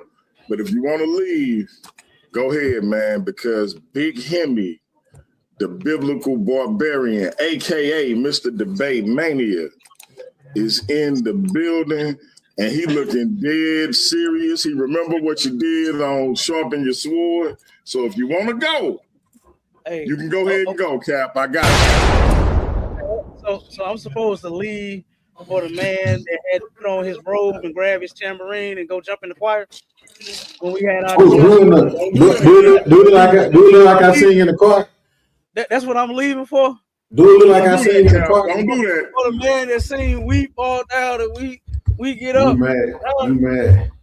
Come on, DMG. Hey, Hemi, you said you wanted part 2, right? For sure. What day and time you available? We're gonna do it on your time this time. Whatever time, because my son got a basketball game tomorrow night. My sister got a graduation party December 13th. I think that's Friday night. Other than that, I'm pretty much free this week. Whatever day and time you want to do it, just send it to DMG and I'll make sure that we do it on your time this time. Since you came, what you want to let's get it. Because you tried to be slick last time. I was trying to pin you down to a specific topic or discussion. You know how you try. When you choked on that truth, do I need to go find it? I need to go back to your channel and get the clip. Or you choking on that truth? What you mean? I took you to a scripture that said something that you thought that wasn't in there, and then you almost passed out on live. You remember that? What are you talking about, bro? Wait a minute. Oh, all right. Don't worry about it. I'm gonna clip it. I'm gonna go on mute. Hemi, you gotta turn your mic down, brother. I've been telling you that since yesterday. My mic, because I got good, clean, loud voice. It gives a reverb. Hey, Hemi, I was about to say, look, it just sounded like you got good, clear audio to me. But some people in the chat said the same thing. So, you know, people be telling me that. So I be like, I don't know if it's, it might just be that I got good technology, man. I don't know. But look, if everybody's saying it, then it might be true, man. I turned it down. It's still doing it. What you had me choking on, him? What you talking about? Oh, scripture. But that's why I say. But just what topic? Cap. Hold on, Hemi, real quick. Hey, Cap. You know when you comment under paradigm shift, so people think that's me. Yeah. I'm looking like, what the hell? All right, but go ahead, Hemi. My bad. I'm gonna mute out. Yeah, go. Yeah, what scripture did you have me choking on, Hemi? What you talking about? No, we're gonna get to that, but what topic do you want to discuss in full when it comes to the Bible? Obviously, you know I'm a Christian. I do believe that I just had this conversation with Tanks on the Ground. I challenged them to a debate, but they didn't go nowhere about my understanding of the concept of the Trinity, being that the Father, the Son, and Holy Spirit are all one divine God. If you want to go there, we can go there. If I may, hey Hemi, do you believe Mary was a virgin? Yes. What? As in she didn't know a man. That's what the Bible says. Okay, but hey, let me tell you something. Do you said no, it don't? So hold up, Cap. Hold up. Hemi, do you believe that Mary was impregnated by the Holy Spirit? Do I believe? Or explain to us how you believe Mary became pregnant, because I'm gonna tell you how Cap believes she became pregnant, and maybe y'all can have that discussion. So in Luke it tells us that the Holy Spirit overcame her. That's not like it wasn't like a sexual act. It's like, you know, it's like if the spirit falls on sexual act. Right. That's what I said, impregnated, not tossed up. The baby was given to her by the Holy Spirit, but not, you know what I'm saying? But it wasn't God having sex with Mary like what people try to say. Nah, it was a divine act. It was like a miracle. Just like the donkey speaking. You see what I'm saying? That was a miracle. That's a one-of-one thing. It's not it wasn't anything sexual or anything like that. Mary was indeed a virgin. She knew not a man until after Jesus was born. And the Bible states that she asked the Holy Spirit, how would it happen? The angel, how would she be able to get pregnant, being that she know not a man? So this woman out her own mouth said she was a virgin. So I don't understand how these brothers are gonna say that she was. Hey, so real before I break this down till you hear me, Cap, you still doing it? People gonna think I'm calling him. My bad, bro. I'm changing it right now. Just that quick. My bad. Hey, open up another window and go under your and comment there instead of commenting here. You know what I'm saying? I got you. I'm doing it right now. My bad. Just mute that window so we don't hear the reverb from the YouTube. Cause people gonna think I'm calling Mr. Debate Mania nobody. You got me looking crazy out here. Well, everybody know I'm saying that. Everybody know I'm saying that. Are you saying I'm a nobody? Yeah, look, I said you a nobody and you don't know the Bible. Hey, hear me. Hear me. Look, I had to delete it because it said it was paradigm shift. I'm like, they gonna be up here like, damn, DMG going to hit me like that. He been doing it all night. I just ain't say nothing to just now. We know we got my nobody. That's my dog here. Another one of my Christian brothers. He know I wasn't talking about him. But shout out for Hemi knowing it ain't me, because I'm like, damn. Hey, but Hemi, this is the thing. Cap say all that Virgin Mary getting pregnant stuff is hogwash. Joseph was the biological father of Christ. Talk about it. He took it upon he would have to prove that biblically, and he can't. He just absolutely can't, because even if we look at the scriptures, when Jesus' lineage it never identifies Joseph as his biological father, right? And one of them, and I think in Matthew is the one that says, as I don't want to misquote scripture, but in either Matthew or Luke, one of them says, as was supposed, and then one of them gives Joseph's father, which is Heli, and then the other, Joseph's father, that's Mary's father, which is Heli, and then the other one is Joseph's father. So it's two different lineages. And if you know about the curse of Coniah, right, that's the line that Joseph comes from. So that line was cursed and said that none of the sons from that line would inherit kingship, right, because they were cursed. So how would Jesus be able to be King of Kings, and the King of Israel, if that he came from Joseph's line? It wouldn't be possible. Oh man, Cap! I told you, Cap. If you want to leave, I understand. You gonna always be a pillar of Paradigm Shift TV 314. Hey, me, you, and nobody was getting it out the mud when nobody fucking. I mean, when nobody. Hey, Michelle, don't beat me up, Michelle. When nobody messing with me, it was me, you, and nobody in the trenches. You gonna always be a pillar of Paradigm Shift TV 314. If you want to go, I'll let you close out, tell the people where you at and all of that. I don't know if you want it with Big Hemi, bro. Man, you saw how Hemi embarrassed himself with that foolishness he was talking on the last show. That's why he wants to disregard what he brought up and say I was choking on. He didn't want to. He wanted to dismiss that very quickly and get to something else because he know he's lying. I didn't choke on nothing. You understand? I just said I'm gonna clip it. Hold on one second. I ain't dismissed nothing. I said I'm gonna clip it.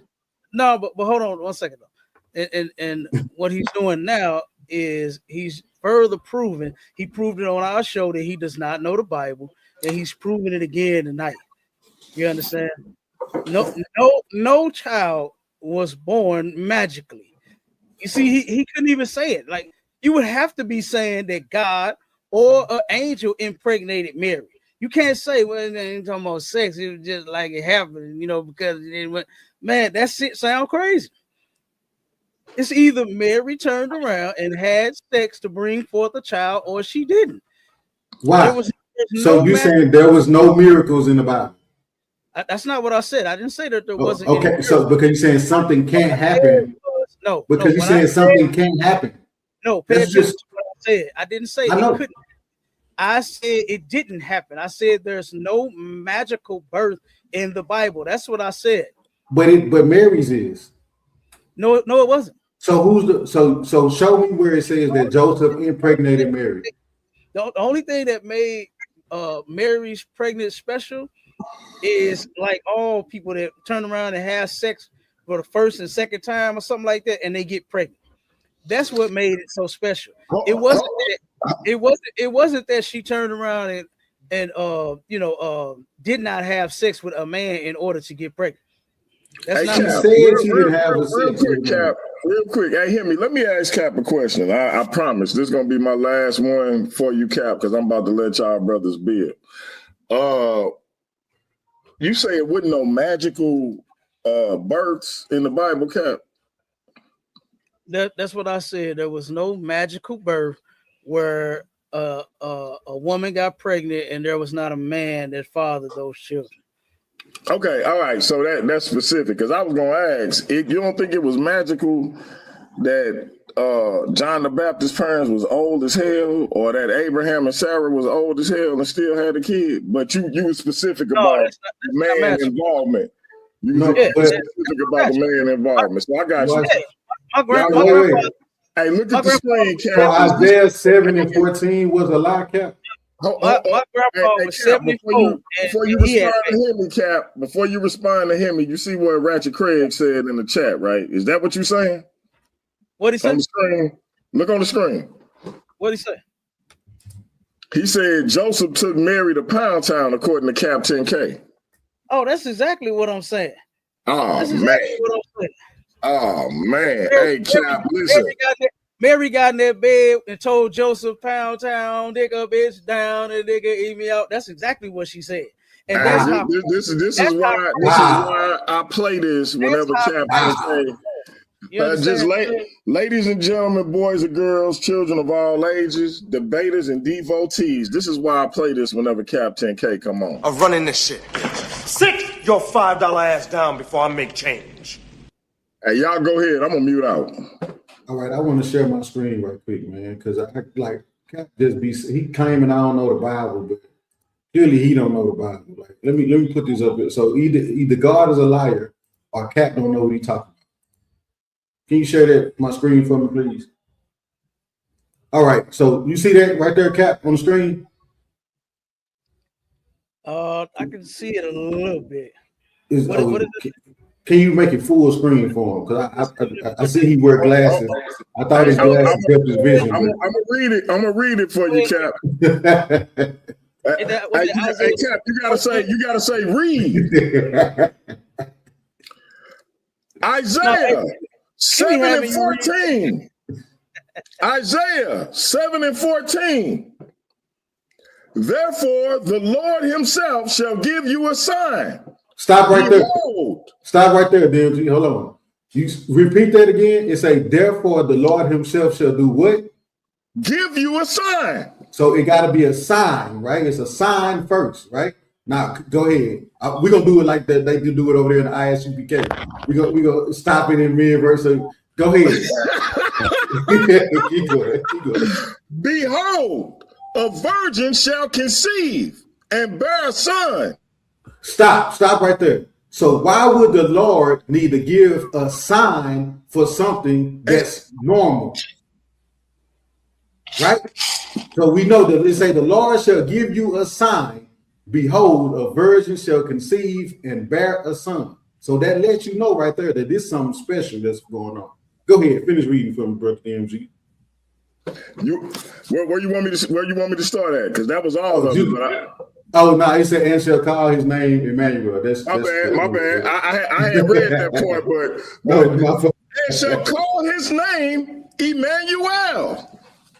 Okay, so Cap, can you answer this question for me? You said that nowhere in the Bible, right? Even if let's say that this ain't about marriage. This is about some woman in the Bible, right? You said nowhere in the Bible did some miraculous birth happen where a woman would bear a child and it wasn't no man involved. Didn't you say that?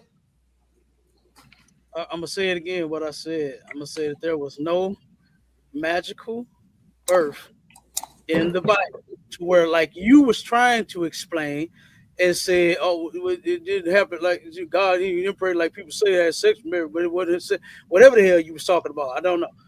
But no woman got pregnant without a man's involvement ever. Okay. So this prophecy is a lie. I didn't say that. So what does this prophecy say? Prophecy is correct. You just don't understand it. So break it down for me. What does this prophecy say? That's what I'm saying, and that's what you don't understand about the Bible. And when you get done, I'm gonna read. I'm asking you to break it down for me. I want you to break down this. Explain to me why there would need to be a sign and what a virgin is if what you're saying is true. Okay, hold on 1 second.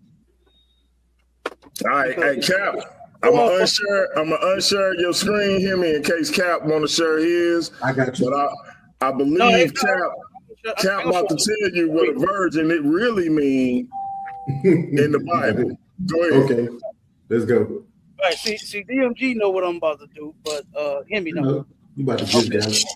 So real quick, what you got to know about the Bible is you have to go off of the culture of the people. You can't always go off of the words that you see written in English.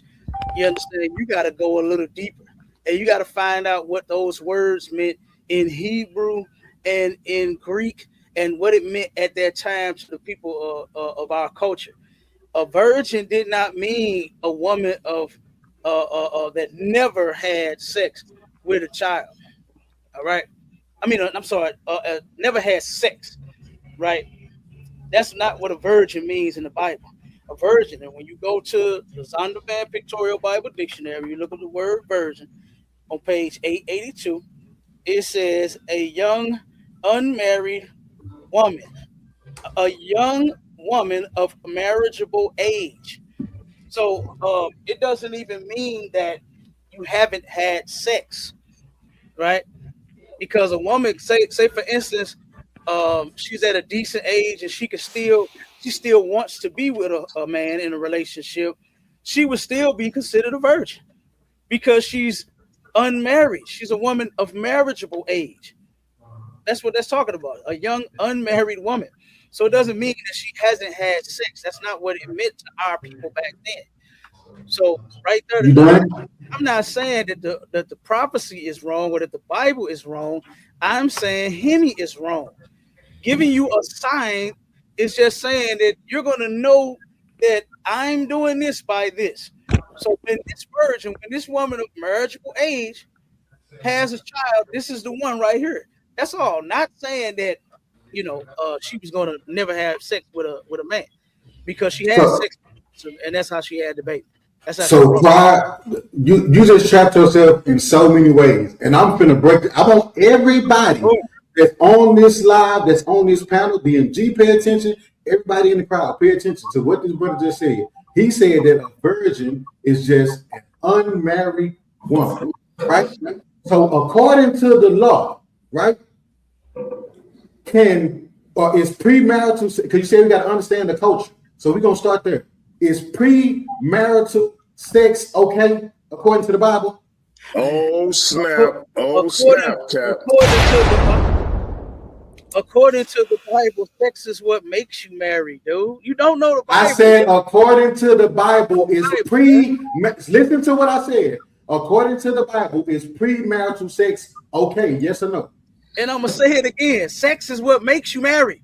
So she wouldn't be a virgin. She wouldn't be a virgin then, according to you, because a virgin is an unmarried woman. So if she had sex, that would make her not a virgin. What? Did you not? You just said having sex makes you married. What you said was a virgin is an unmarried woman. So if she had sex and One, she wasn't a virgin because she had sex, and two, she wasn't a virgin because sex makes you right. Oh, okay. Again, I don't know if you heard what I said. I Jesus said Christ. a woman that hold on, we in the echo. There's an echo. There's an echo. Somebody go on Yeah, mute. Somebody need to you mute gotta up. go Somebody on mute mute. out. You gotta go Or on mute. close, It's Hemi. It's close Hemi. your other window. It's not me. I was on mute. Okay. So again, I'm still hearing the echo. All right, time out. If somebody has a YouTube window open, mute that YouTube window or mute out when everybody else talking. Okay, now again, I had just said that I don't think you listening because listening is an art. And Hemi, you proved on our first show that you do not have very good listening skills. I just said that if a woman does have sex and she's either at the age or she still wants to be married, she would still be considered a virgin, because virgin does not mean woman that never had sex. It's a woman of marriageable age. We looked at our women at one point to where like what they would say now, what I've heard people say nowadays, you being old and gray. Nobody is marrying old and gray people. They are past the time. Usually they still with the person that they with, or they either widows or you know what I'm saying, or widowers, something like that. And nobody ends up marrying them. They would be not considered virgins because they passed that marriageable age. You got to listen to what I'm saying, bro. I ain't trapped myself in nothing. You just don't understand the Bible. And I just showed you and just proved that to you, that with the definition, it didn't say a woman that never had sex. It said a woman of marriageable age. That's what it says. And real quick, to turn around and just totally, destroy this thing about Mary being this virgin woman that never had sex, and then this child Christ coming some magical kind of way, then we're gonna see what this say right here. In Wisdom of Solomon, chapter 7, I'm gonna read now verse 1. I'm gonna start there. It says, I myself also am a mortal man like to all, and the offspring of him that was first made of the earth. That's talking about Adam, right? It says, and in my mother's womb was fashioned to be flesh in the time of 10 months, being compacted in blood of the seed of man, and the pleasure that came with sleep. So what this is talking about is when he was in the belly. It's talking about how a woman has a child, right? That the seed of a man, that man puts that seed in her, the egg incubates that seed, and it's compacted in blood. Of course, the baby come out with blood all over them. They got to clean the baby up, right? And they turn around, and it's the pleasure that comes with sleep. That's talking about sex. That's referring to the sex. And then it says, and when I was born, I drew in the common air and fell upon the earth, which is of like nature. And the first voice which I uttered was crying, as all others do. So the same way a baby come out with the doctor do, smack them on their little bottom so he can turn around, make sure that baby is alive, make sure they start crying, and they start hooping and hollering and crying, and then they start cleaning the baby up and all of that.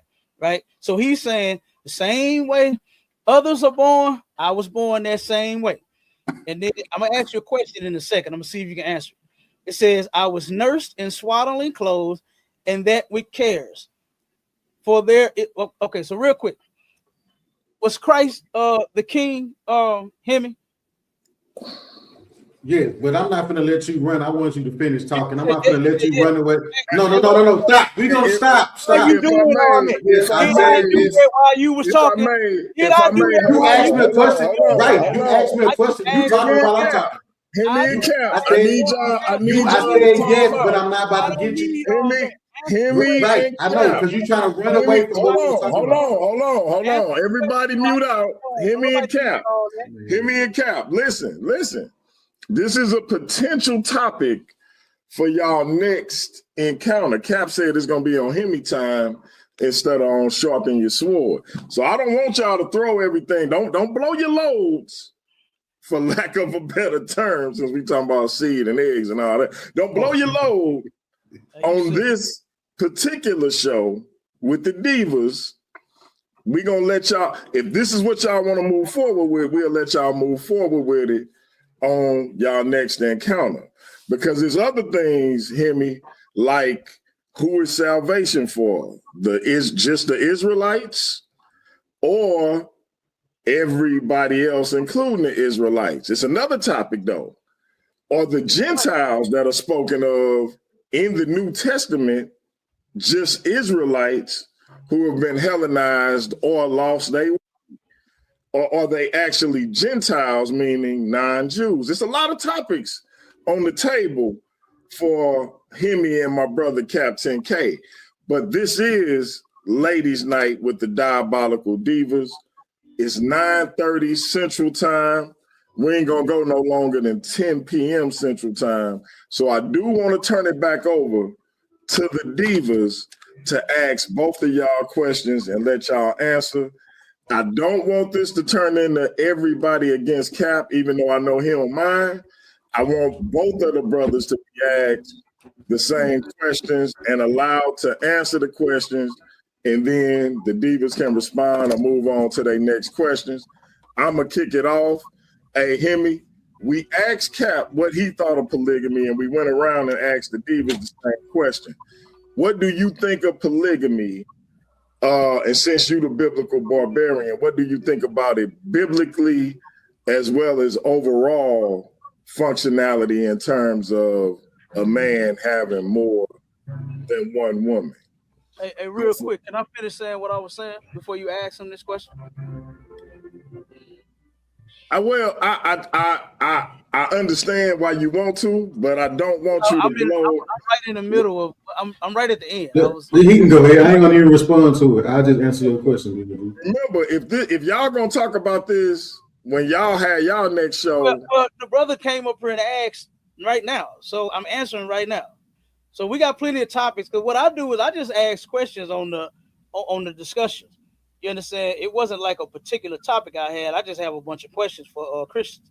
So whatever he want to bring, he can ask it. It don't matter. But since he asked, if you can, I don't mind you answering. Try to keep it as brief as you can, since you said you was at the end. Okay, I'm right here at the end. So he did answer and said that Christ was king. That was correct, right? Right, him. You said he was king, right? He was king, right? He is king. Oh, okay, no sweat. Okay, so this is what it says in Wisdom of Solomon, chapter 7 and verse 5. It says, "For there is no king that had any other beginning of birth. For all men have one interest into life and the light going out." So that garbage that you talking about, that Mary got impregnated by an angel or God or whoever, however it happened, because you really didn't explain it. And it didn't even make sense. You understand? So if you come up with any other thing that Mary got pregnant without a man, then you, my friend, would be making the Bible a lie. Because over and over and over and constantly, the Bible says that Jesus was the carpenter's son, Joseph. It didn't say that he was the angel's son. It didn't say that he was God's biological son. It said that he was Joseph's biological son. That's what the Bible says. So you are just ridiculous. And like I told you before, you don't know the Bible, bro. Christ was not born no other type of way other than Mary being taken to Pound Town and Joseph beating that back up, and then Christ was born. That's what happened. You gotta get disrespectful. Can I just respond real quick? It's gonna be super. I'm running this shit. Sit your $5 ass down before I make change. So when the verse you just read was about, that's mean that he was born of a woman. That doesn't say that woman wasn't a virgin. So let's not try to act like what you just said disproves what I'm saying. He was born of a woman is what that passage that you just read means. That's all that means. It doesn't mean that she wasn't a virgin. Okay? Then you stated explicitly that a virgin is an unmarried woman. So I asked you, was premarital sex okay? You said no. Sex makes you married. So if sex makes you married, once she had sex, they would no longer call that woman a virgin, right?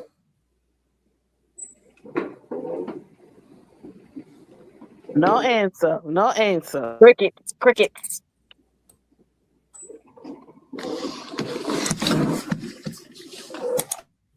You muted, Cap. You muted. Somebody just muted me up. No sweat. I said I didn't agree to you when you said premarital sex. Sex is what make you married. So at the time when you have sex, you're becoming one. You're the two are becoming one flesh. That's what I said.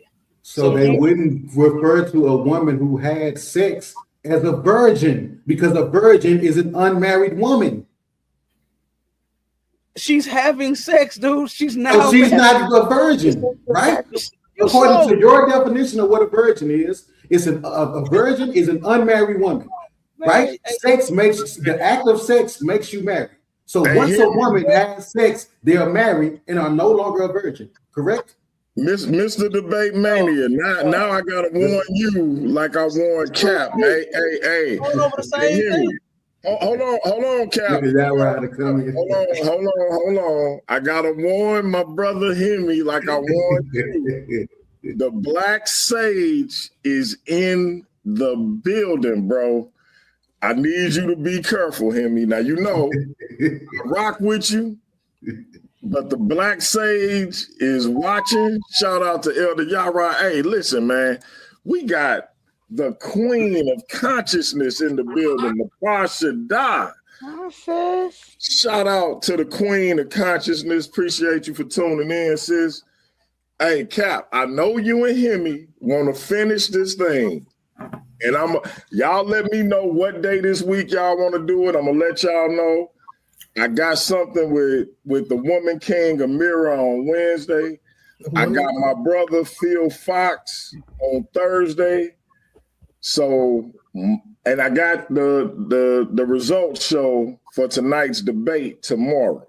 So if we can push it to the weekend, let's push it to the weekend or possibly Friday. But I just want to warn my brother Hemi, the Black Sage is in the building and he's speaking your name, bro. Real quick, if I may, I want to put the kibosh on the who's the daddy conversation, because apparently God and Joseph need to go to the Maury Povich show. But I'll put the kibosh on that because this is ladies' night with the Diabolical Divas. So I'm gonna ask Hemi this polygamy question, and then I'm gonna turn it back over to the sisters because we're gonna get out of here in about 30 minutes. What I want the sisters to do though is ask questions for both Hemi and Cap. Let them respond, and either that y'all can respond back depending on their answer, or y'all can move to whatever the next question is y'all have. But Hemi, the Black Sage, look like he got you in the scope. My brother Cap, let me ask Hemi this question, and then we're going to move on because y'all got a myriad of topics that y'all can talk about when y'all have y'all show. Hemi, I asked the divas and Cap being quote-unquote a polygamist, having multiple ribs, as my brother affectionately called his wives. What's your stance on polygamy from a functional standpoint and from a biblical standpoint? And break it down as briefly as you can, and then we're gonna turn it over to the sisters, starting with the lioness, and we'll go down the line. All right. Well, functionally, even though I might not agree with it, I understand why some people support it and are willing to participate in it. Because if done right, then it's like there's a structure with it, having multiple wives, they're all supporting the household, and as long as you got the finances or whatever, functionally, right? According to the Bible, he says that one man, one wife become one, right? We know that David had multiple wives, and that was his downfall. He was warned about that, right? Because he was doing that was pagan practice. Most of the kings during that time had multiple wives. And so David did the same thing, and we know that was his downfall. You know what I'm saying? So biblically, it's not, okay, one man, one woman become one flesh. That's what the Bible said. So.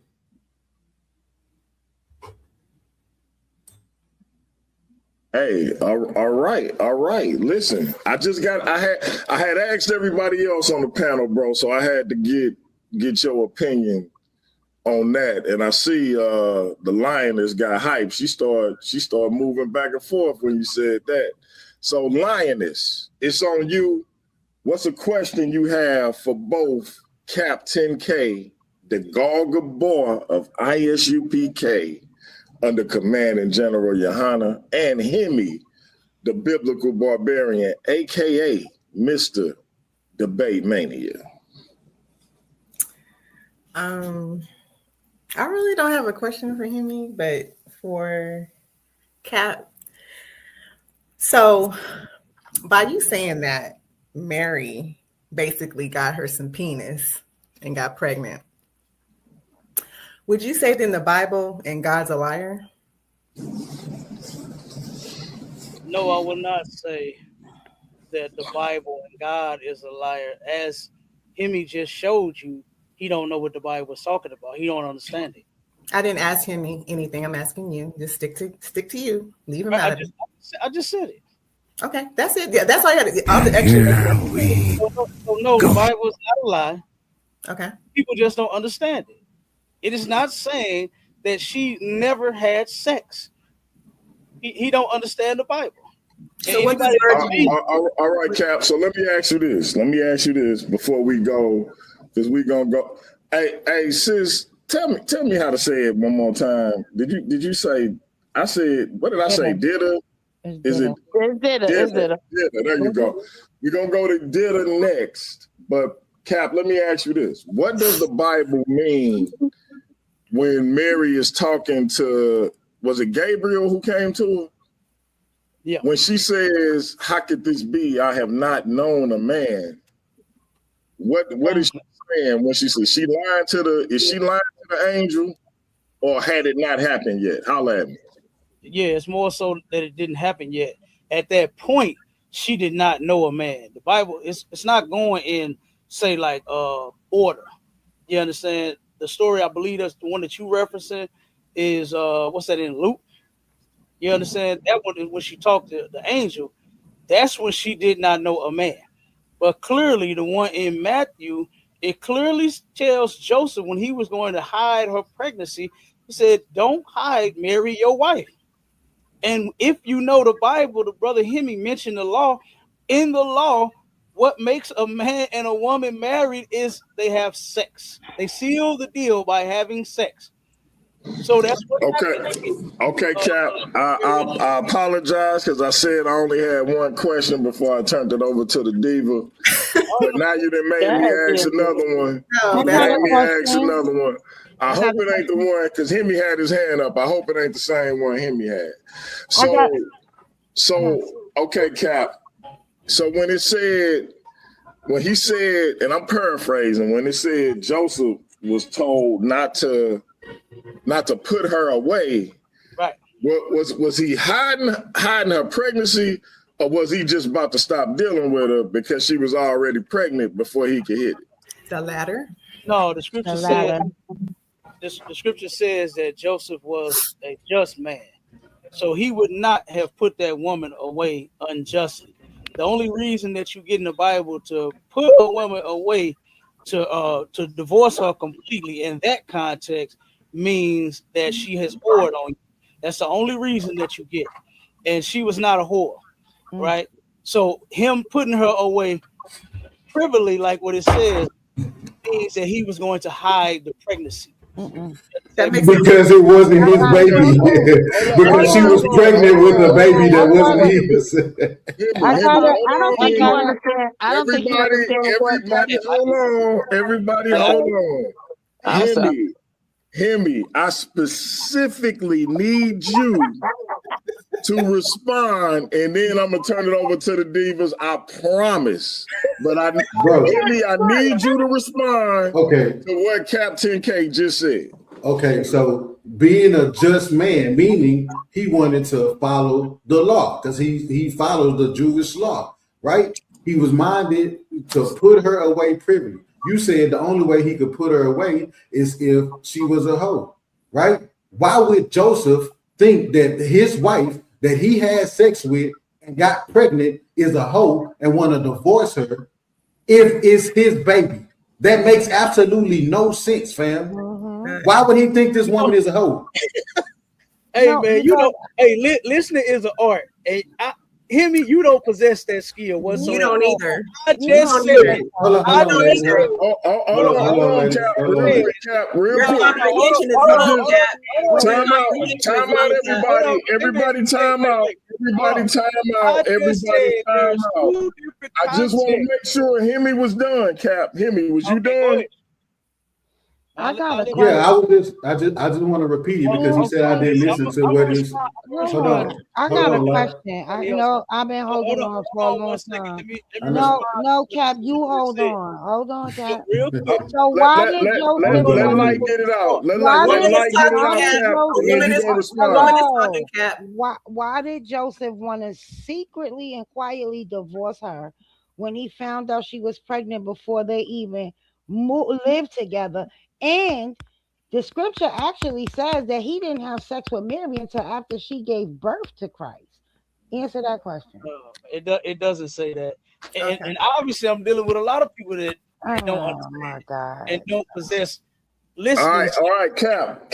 I need you to respond, but I need you to keep it brief because I do got to keep my word and turn it over to the divas. I just said that the context, the Bible said he was a just man. So he would not have been trying to divorce her, put her away in that context, because the only reason you get is if she whore on you. And she was not a whore. That's what I just said about that. But you also said that he was putting her away and covering up and hiding her pregnancy. So this is the problem. You've been doing this all night. Like you say one thing and then you turn around. I'm sorry. Divas, do me a favor because I gotta ask Cap to do something for me. So Cap, real quick, shout out. Hold on, Cap. Shout out to the big bro, the godfather of consciousness, the reason most of us is doing what we do on YouTube, Sadnetta, and his queen, Nepal, the queen of consciousness. Cap, I need you to read the screen and respond to what the queen of consciousness just said. Oh, okay, I got you. 1 second. What I said first was read what she said. No, I'm finishing what I was saying. Cap, listen to me because I gotta pass it to the divas. I'm finishing what I was saying. Keep it as brief as you can. Respond. He can't do that. He's gonna take up the last 15 minutes of the show. No, if you stop interrupting, I could have been done. No, you couldn't have. No, yeah, I could have. What I said, if everybody would listen, I wouldn't have to repeat myself. I said there's two different contexts. Y'all don't know context. I said the first one would be him putting her away, divorcing. That could not be it because he was a just man. And the only reason you get to divorce your woman is if she is a whore. That's what I said. The other context that fits the scripture is him putting her away privately. That's what I said he was doing, just simply trying to hide her pregnancy because they did not have a ceremony. That was the point of him doing that. Like when people shack up, they turn around and say, make her an honest woman. Don't just be sleeping with that woman and shacking up. Go on and marry her. They didn't have ceremonies back then. Marriage ceremonies were a recent construct. They didn't have those back then. I'm sorry. Hey, sis, I'm about to come to you as soon as Cap read what the queen of consciousness got up on the screen. He won't read it because he knows that it make she does. I was going to finish what I was saying. Let him respond, y'all. Let him respond. We're gonna go to the sister, then we're gonna go to Light Brown. We're gonna go to Sunday or the Last Dragon because she got the glow tonight, and then we're gonna go to Sin. Go ahead, Cap. Okay, so to read what she said in Matthew 1, and what scripture is that? 25.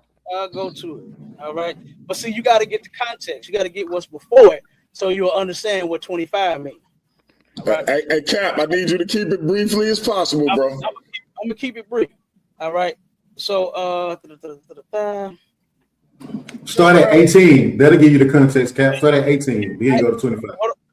Hold on 1 second.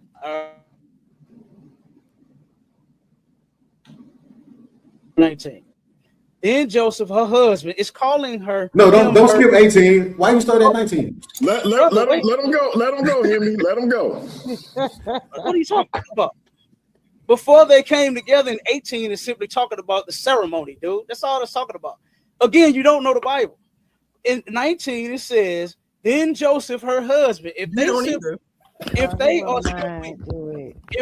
not everybody married, mute except Cap. The Bible calling him her husband. It's because when you go in the law, you'll find out that sex is what makes two people married. Joseph already had sex with her. So it says this, it says, and not willing to make her a public example. He didn't want people to, make her laugh and stop people laughing at his woman because she was pregnant and they hadn't came together as far as the ceremony to where the families came together. They would have a big party and the two would be in the tent having sex and everybody knew that they was married. That's what the ceremony was. And then it says was minded to put her away privately. In 20 it says, but while he thought on these things, behold, the angel of the Lord appeared unto him in a dream, saying, Joseph, thou son of David, fear not to take unto thee Mary, thy wife. Now it's calling her his wife because they married. They had sex already. The angel knows. And it says, for that which is conceived in her is of the Holy Spirit. And she shall bring forth a son, and thou shalt call his name Jesus, for he shall save his people from their sins. Then it says, now all of this was done that it might be fulfilled, which was spoken of the Lord by the prophet, saying, behold, a virgin shall be with child. That's what Hemi read in Isaiah 7, right? And virgin means a woman of marriageable age. This woman was ready to have sex and be married to a man. And shall bring forth a son, and they shall call his name Emmanuel, which being interpreted is God with us.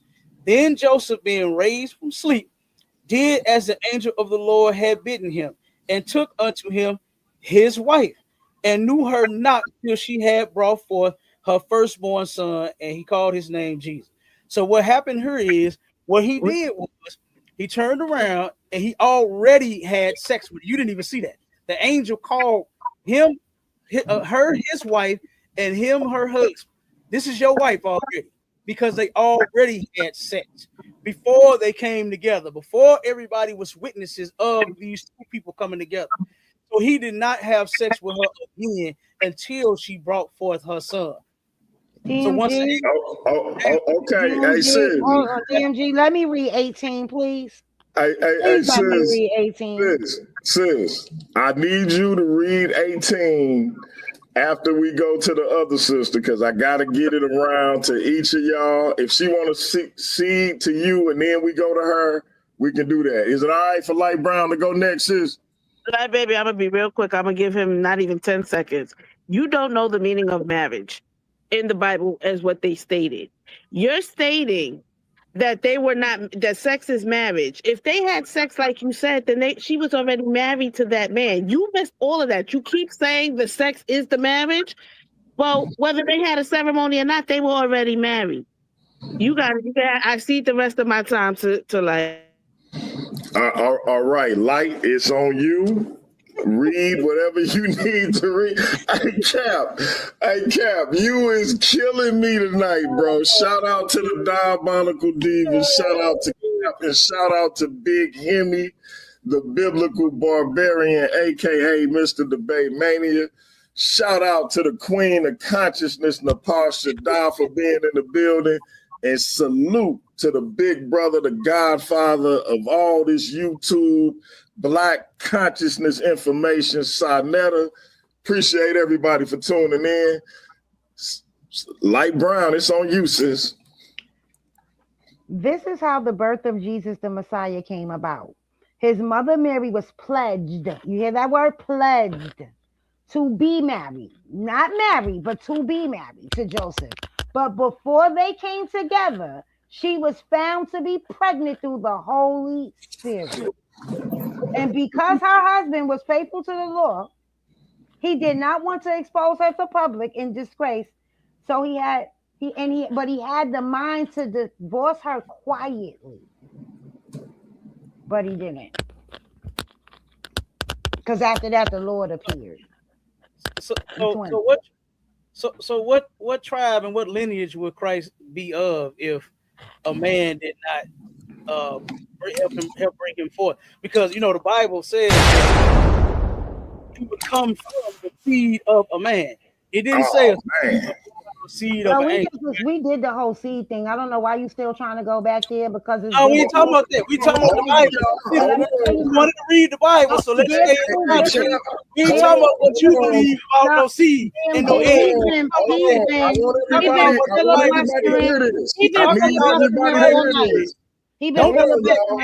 Everybody hold on. Time out. They both were from the tribe of Judah. They both were from the tribe of Judah. Her and him. So how you gonna be from the tribe of Judah if a man both of them? I give her break. Hold on, Cap, because you asked a specific question. Hold on. Before we get to the glow herself Sunday for whatever she got to say, Light Brown and Cap, y'all just had a powerful exchange, and I gotta acknowledge it because Cap asked a great question. Shout out to the Black Sage, Elder Yara. He said the tank's gonna run this back. Hear me. I told you to be careful. Yara was in the building, bro. Listen, because hear me. You kicked the Hornets' nest last night, man. Y'all had a long show. I couldn't even watch all that joint, bro. But let me get to Cap. Cap asked a good question because Cap and ISUPK say you are who your father is, right? If that's the case, if God is the father and not Joseph, does that simply mean Christ is God?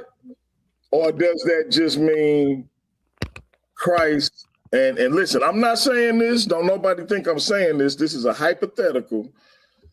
If Joseph not Christ's father, is Christ a bastard? What are we saying? And I want Hemi specifically, unmute your mic, Big Hemi. I want Mr. Debate Mania to answer this question specifically. Because if Joseph not the father, how does Christ have a claim to David's throne? I need him to share my screen first because I'm answering. So what you doing? Can I answer it? Can you share take that down? I got to share my screen because he said, "How could Jesus?" Yeah. Hold on, let me answer it. Go ahead. I don't see your joint. Oh, it must have came down.Hold on. Oh, there you go. All right. Yeah, so this is numbers. Bring no naked women up here, him. Get the joint shut down. Nah, hold on. Hey, look, Cap, he said, whoa. Nah, all right. So look, so here we got Numbers 20. So he asked specifically about he basically talking about inheritance and how could somebody be a child without a father, right? So this is specifically about women who had no fathers, right? This is in Numbers 27 in the Old Testament, right? So I'm gonna read this to y'all. No, Numbers 27, starting at verse 1. Then came the daughters of Zalon, the son of Hefer, the son of Gilead, the son of Machir, the son of Manasseh, of the families of Manasseh, the son of Joseph, and these are the names of his daughters: Mahlah, Noah, and Hoglah, and Micah, and Tisra. And they stood before Moses, and before Eleazar the priest, and before the princess and all the congregation by the door of the tabernacle of the congregation, saying, our father died in the wilderness, and he was not in the company of them that gathered themselves together against the Lord in the company of Korah, but died in his own sin and had no sons. He had no sons. That's key. Now watch this. Why should the name of our father be done away from among his family, because he hath no son. Give unto us therefore a possession among the brethren of our father. And Moses brought their cause before the Lord. And the Lord spake unto Moses, saying, the daughters of Zelo speak right. Thou shalt surely give them a possession of an inheritance among their father's brethren, and thou shalt cause the inheritance of their father to pass unto them. And thou shalt speak unto the children of Israel, saying, if a man die and have no son, then ye shall cause his inheritance to pass unto his daughter. And if he have no daughter, then ye shall give his inheritance unto his brethren. And if he have no brethren, then ye shall give his inheritance unto his father's brethren. And if his father have no brethren, then ye shall give his inheritance unto his kinsman that is next to him of his family, and he shall possess it. And it shall be unto the children of Israel of a statute of judgment, as the Lord commanded Moses. So that the reason why I took that right here to Numbers is so that we can understand that it does not absolutely have to work like what Israelites try to lie and tell people, that it has to absolutely pass through men. Then we're gonna go to Luke, right? We're gonna go to Luke. Okay, hey, hear me. Let me stop you. And I don't mean to cut your wisdom. I promise. But I gave my word I was gonna give it back to the Divas. We finna run overtime because I said we was gonna stop at 10 Central Time, but we finna run overtime now. Sunday said she don't have no questions in the chat, but I'm gonna put her up on the screen anyway because I'm tired of people playing with her. This ain't AI, family. This is a live video. Like, that's really her. I just want y'all to know the sister is thorough. Quit playing with her. You hear me? All right, that's enough. So since Light ain't got no questions, we're gonna go to Sin. If Sin don't have no questions, we're gonna bring it back to Cookie. So I don't have a question per se, but my brother Tone was in the comments, right? So Cap, you stated that once two people have sex, that's considered marriage, correct? Yes. Okay. So my brother Tone posed a question in the chat. He said, well, if sex equates to marriage, then how are there single mothers? Can you answer that? What? You said Hey, Cap, answer that as briefly as you can, Cap. I mean, because you're saying sex is marriage, right? So if these women are having sex, wouldn't that speak on, them being married? So if they're married on your standards, by the Bible standards, how would they be single mothers? That's not my question. My brother Tone just, he posed that question in the chat. So I just want to ask you that. Real quick, y'all. Real quick. Everybody mute out. I won't cap that, but Cap, I need you to as briefly as possible. But before you do, I just got a question for everybody watching. Are you not entertained? Are you not entertained? Is this not why you are here? Go ahead, Cap. I don't even understand the question, but a lot of our people do not know and understand the Bible and know the law that them having sex is what makes them married.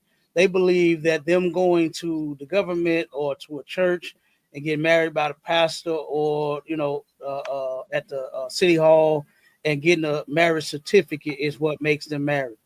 So it's single mothers because they have broken up with whoever they are in a relationship with for whatever their reason is. I don't know how, a person wanted me to answer that. They were in a relationship and they broke up and now the woman is single and, of course, like back in the Bible, the children belong to the father. They would stay with the fathers and the mothers would too. Nowadays, like I said, it's a plan of the government to divide our families. So they take the children and let them go with the mamas and let her be single, because they know that is going to turn around and destroy the woman, the children, and the man faster, if they was actually having a father in their life. So I don't even understand that question, what that was even for. Or could it be, hold on, DMG, or could it be that these men don't go and get their children? Because we know some single fathers, and they've been single fathers since they was 18, 19 years old. So is it that these men don't go and get their children and they leave the responsibility on the women and then they go make more babies with more women? Well, again, what I said was the government is what makes this whole situation. Stop. You put don't stop me when you want me to answer. No, I am going Don't to stop me when you want me to answer. Since you've been on this show, Government you is what blame makes this everything on situation. everybody but where the blame needs to be. Okay, now you blame it on the white man. You blame it on the women. You blame Okay, it on hold on, government. y'all. You win Hold on. Remember the mantra. We can disagree. We can disagree without being disrespectfully disagreeable. I know. So here, you asked. Cap, listen. She asked the question. I need you to answer it as briefly as you can, though. No, but I need him not to skate around it and take accountability for it. But this the thing. We can't make him answer the way we want him to. He got to answer how he answers. Why do I have to keep saying the same old thing over and over again? I already said I blame the black man and both the black woman for the situation that we in, the things that we have done to each other. But when you go and you do some research, instead of just trying to be one-sided like you, because I'm not saying that the woman is responsible for everything.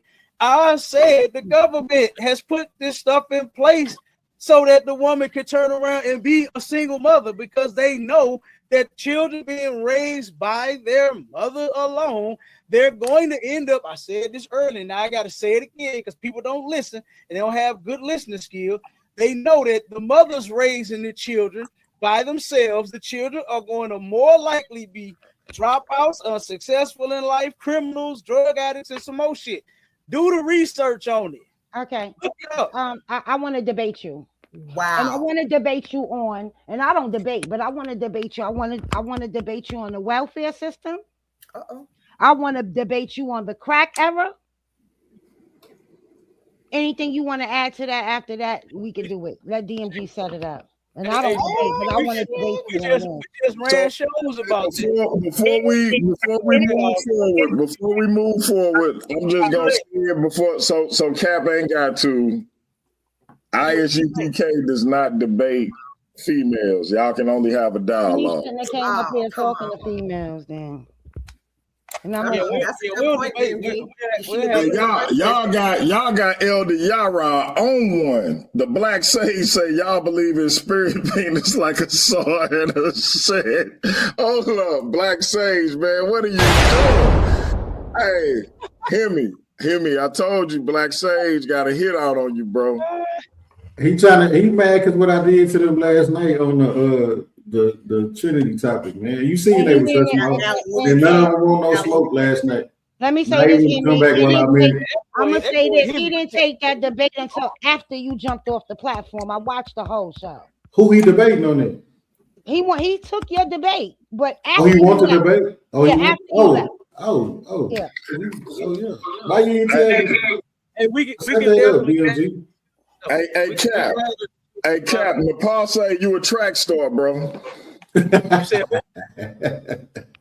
Queen Consciousness, Nepal Shadar say you a track star, bro. No, I know she don't. I know she wouldn't say that. It's experiencing Captain Tazariak sitting right in front of her face. I know she wouldn't say that. Why not? Hey, my man Ratchet Craig say, welcome to the shift, and hear me in my Hemi voice. I love it. Hey, hear me. Let me tell you something, man. That cut right there, bro. You did your boy so much justice. I can't look. I'm gonna have to send you something after I get through paying all these debaters, bro. Like that's how that right there. I can't even put it into words, bro. Salute to you. So we can't have a debate with Light and Cap, like for real. We can have a dialogue. We can have a moderated dialogue. If Cap with it, I'm with it. Yeah, we can have a dialogue about that. Set it up. We got to see this. We got to see this butt kicking.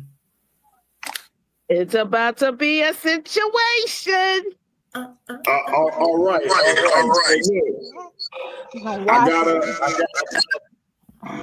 I gotta turn it over to Cookie. As I said, do you have a question, comment, or anything for my brother CAPT10K or Big Hemi or both? I just feel like Cap doesn't understand the scripture. And I think he's afraid to say that God in the Bible is a liar because he's skating around it with this ridiculous notion of the scripture that we all read and all understand, but you. And that's okay. I mean, it's okay. I'm just saying, I just feel like your comprehension is kind of low on it. And that's it. Look. Other than that, nice to meet you.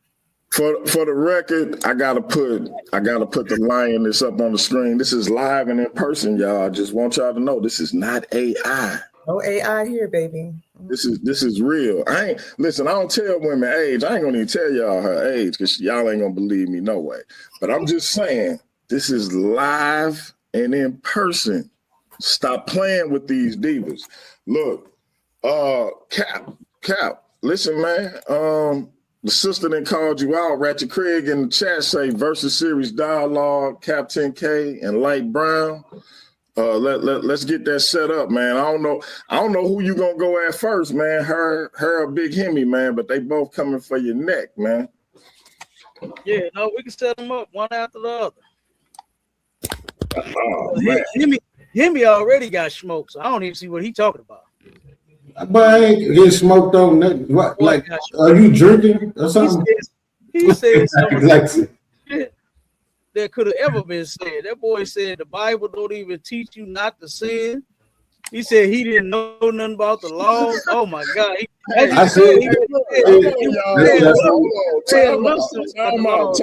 Time out. Look, Michelle, my sister Michelle Turner, who is the best moderator in the business, by the way. And sis, if you don't mind, one more time, throw that Venmo in there. If y'all want these versus series debaters to keep getting paid, help your brother out and donate. Hit that Venmo. Sis, if you can throw it in there one more time for me. A coward got my Cash App shut down, but we got Venmo, we got Zelle, so we still making it happen for the debaters. But if y'all want to help a brother out, hit that Venmo. Y'all can also become members on the channel. Help your brother out and make sure these debaters can keep being paid. Standard rates for regular standard debates is $50. As of January 1st, it's going up to $70.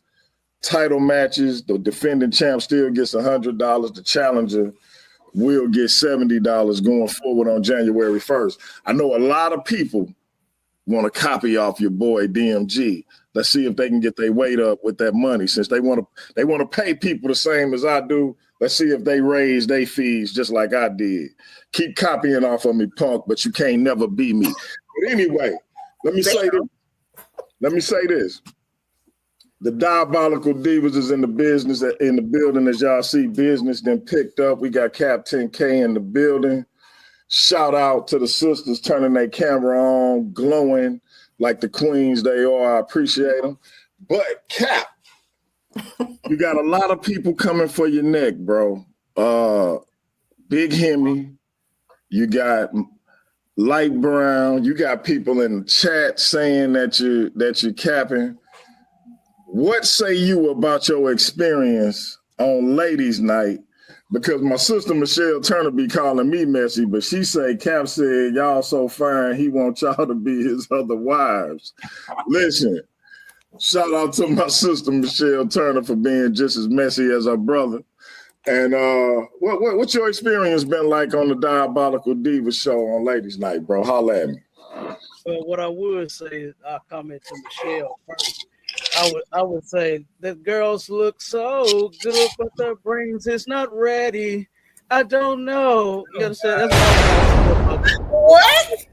They are beautiful, but their brains is not ready. You understand? I'm running this shit. Sit your $5 ass down before I make change. No. I think you put your brain not ready tonight. I think it was a decent show. You know what I'm saying? the thing, I'm still not convinced that the black woman is God, all because she can give birth and she has eggs and seeds and all the other things that I heard. I'm still not totally convinced by that. You know what I mean? So they would have to. I got those links that they shared with me. I'm gonna take a look at those links and I'm gonna see what they say. You know what I mean? Hey, Cap, you got to give my man a salute. Andre in the building, Mr. Reverend Dollar B. Green, the man that say the devil ain't nothing but God in the ski mask. Y'all know we didn't. You know me, you and him that had some crazy conversations. Who you talking about? Andre. What brother is that? Andre Boyce. Oh yeah. Oh, shalom, man. What's going on? Hey, Yeah, I know it's been a minute, but shout out to him. Yeah. That's him right there on the screen. He say you his favorite student.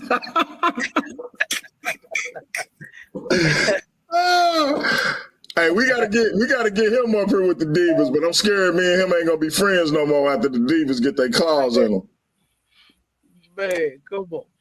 He know he one of my sons too. Just like him. I got a son. He a very disobedient son. He don't like to listen, hard-headed, all kind of stuff. What the You hell? understand? Him the kind of son that be on punishment all the damn time because he just won't listen. He just don't. Man. That's crazy. Hey, let the people. Everybody from some Paradigm Shift TV 314 is my sons. All of them. You understand? Oh man, Cap, damn. Damn, D&D, he just sunned you. They know his. They know who showed. He ain't talking about me. He ain't talking about me. He ain't talking about me. Try to be nice. Try to get something started. Look at you. My son. All in love. But look, hey Cap, tell them about Sharpen Your Sword and everything else y'all got going on with the podcast and everything. Shout out to Officer Cut 'em Up, soon to be Captain Cut 'em Up. My man, mashallah. I got love for that brother. Salute to you, bro. Yeah. No, make sure y'all check us out, man. Every Sunday it's going down from 11 a.m. to 1 p.m. Sharpen the Sword Radio. We got different topics going down. Something that's moving pretty good is the discussions that we have with the Israelite conversation with Christians, the Muslims. We had a Muslim lined up, and then we got to get another one lined up. We got an atheist. We got a couple of people that's lined up. You know what I'm saying? Ready to have these discussions. The brother Isan Mystic. Soon as we got finished, he said he want part 2. He got beat up so bad. You know what I'm saying? Trying to prove that Abraham and Sarah was biological brothers and sisters having sex when the Bible don't say that. It's a lot of things that people say that the Bible does not support. So we're gonna be doing that one too. We're gonna do part 2 next week on the 14th, same time 11 to 1, and then we got STATL Connect with me and Officer Mahershala. We done connected St. Louis and Atlanta. You know what I'm saying? So our show go down every Wednesday from 5 p.m. to 6 Central Standard Time. So like I said, tune in. And then our classes, of course, you know what I'm saying, all week long. Go to ISUPK.com, whatever city you're in, tune in, you understand, and get locked in with us. The home. No doubt. Shout out to my man Cap. Appreciate you coming on and spending time with the one and only Diabolical Divas. Before I go around to the sisters, did Hemi already leave? I think he already burnt out, but he did. Hey, Hemi did put the link to his music channel in the chat. Y'all make sure y'all go over there and subscribe to the brother, support his music. He just dropped an official video for I Got the Juice. The brother is super talented. Let's support that brother as much as we possibly can. Salute to you, bro. Appreciate you coming up. Shout out to the Black Sage, Elder Yara. We appreciate you, bro. Can't wait for you to come back on. We got some things planned with you in the future. Shout out to the Queen of Consciousness, Napasha Dye, joining us in the chat. It's always an honor to have her, or the big homie Sonetta in the building. We definitely appreciate y'all.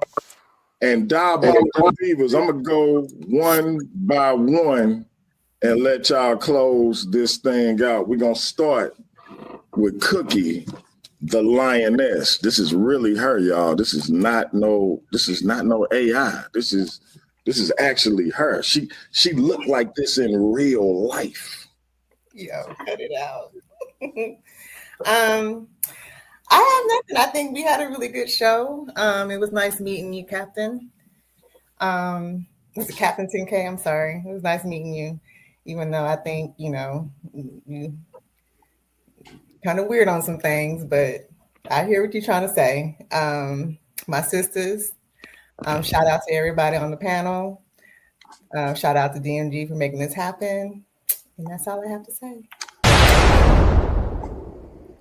Nice meeting. All right. We're going to go to our sister Sin. Close. Yes, sir. Well, of course, thank you, DMG, for having us. Kat, even though we don't see eye to eye, it was a pleasure speaking with you. It was a pleasure building. Divas, we got the juice. I had a great time this evening. I'll see y'all later. Same thing, sir. Appreciate it. All right. Light Brown, the ringleader.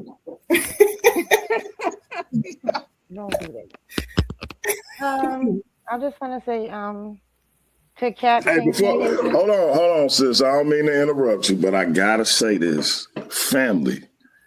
This is not a computer-generated image. Yeah. This is live and in person. See, I know it's cats going around talking about they got baddies on their platform. Ooh. But listen, if you don't know, now you know. Go ahead, sis. My bad. I just want to thank Kat for coming to sit down with us. I know I could be a little hard at times, but I'm just very passionate. Thanks to my sisters, DMG. Thank you for giving us this opportunity, and thank you for all the men and the sisters that support us every Sunday. I love y'all, and I appreciate everything you do for us. There it is. All right, listen, man. I got the last dragon is up on the screen because she got the glow. Hey, listen, sis. Hemi came up here, so you ain't got to feel a way about being here because I know you don't be rocking with me unless Hemi on the stage. Talk to the people. DMG is so crazy. I know, right? Well, thanks, Cap, for coming to speak to us. Shout out to the panel, my girls, DMG, and the chat. We appreciate y'all coming out and come back and see us. There it is. Last and certainly not least, I ain't gonna even butcher my sister's name no more. Talk to him, sis.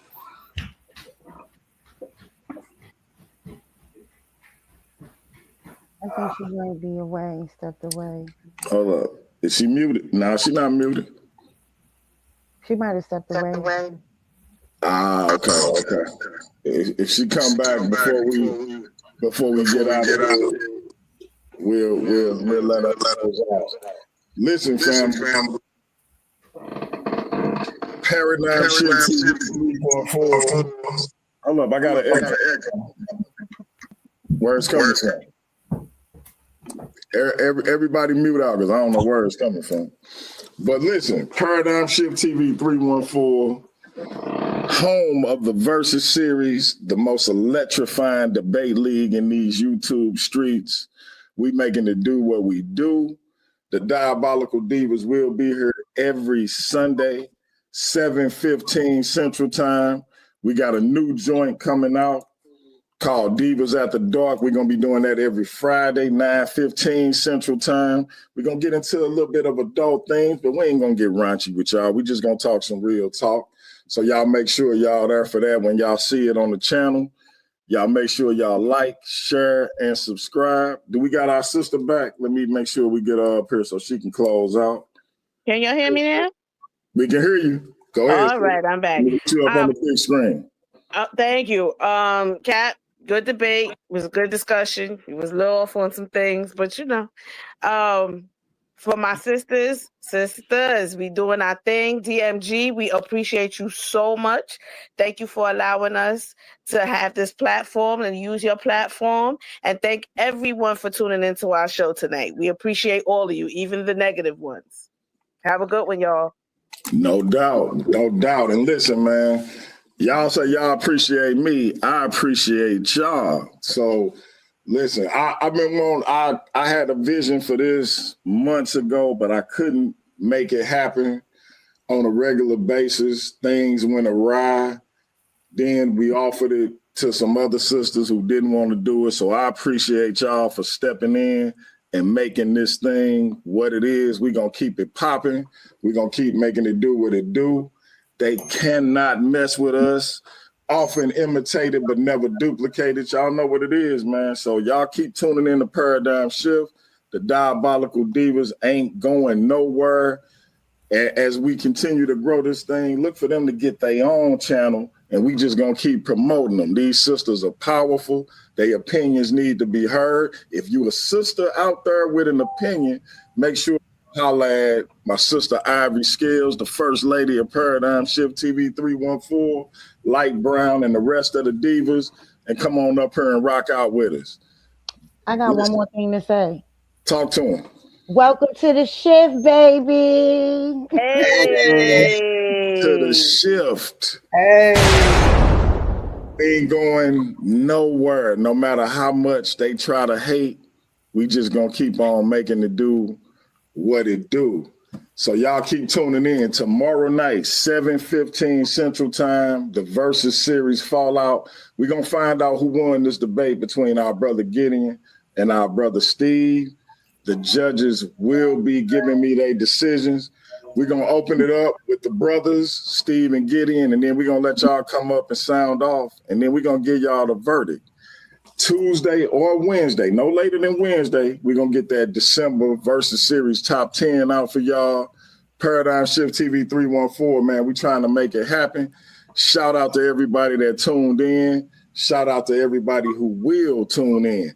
Shout out to the haters for making us continue to improve and innovate while they try to duplicate.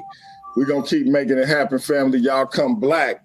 Tomorrow, the Divas will be back next Sunday. We're going to keep y'all posted on when Divas After Dark start. Shout out to Michelle Turner, the best moderator in the business. Shout out to CAPT10K, DAGAL, GABAR, my brother, my Cap, for coming in and rocking with the divas. We're going to continue to do big things with the captain. Hey, we on fire, y'all. A lot of people thought they could stop us. They thought that we needed them to operate, but as y'all can see, they can't mess with us. And these sisters up here glowing with their real live images. This ain't no cap, family. This ain't no computer generation. This ain't Skynet. This is real life. Y'all come on back and find out who won that debate tomorrow. And we got some other things popping this week. My man, Mr. Phil Fox, gonna be on Thursday building with me. Powerful Christian brother. We're gonna get his testimony and we're gonna talk about how he came to Christ as an indigenous American. We're gonna talk about that. We got a lot of things coming up for y'all to stay tuned to. Shout out to everybody that support the platform. Y'all make sure y'all donate so we can keep these things popping. And I'm done ranting. Yes, the Hennessy is in my bloodstream. I was nervous because I didn't know if the Divas was going to tear Cap apart or if he was going to tear them apart, but it actually worked out. Shout out to Vincent Mueller for always being in the building. We appreciate you, bro. Like the sister said, can't stop, won't stop. Pause, because I know my man said that first. But we gonna make it mean what it's supposed to mean, because I don't know what Diddy meant. But look, family, we out of here. That's peace. Salute to the Diabolical Divas and CAPT10K. Salute to all of y'all. Sanetta, big up to you. Big up to Nepal. Hey, the next words y'all gonna hear is gonna be that of the one and only biblical barbarian, my man, Big Hemi. He done made a powerful song for your brother. Can't thank him enough. Welcome to the shift. We out. I don't got no friends. I don't got no friends. You know what I mean? I got supporters, people on my side and people on the other side.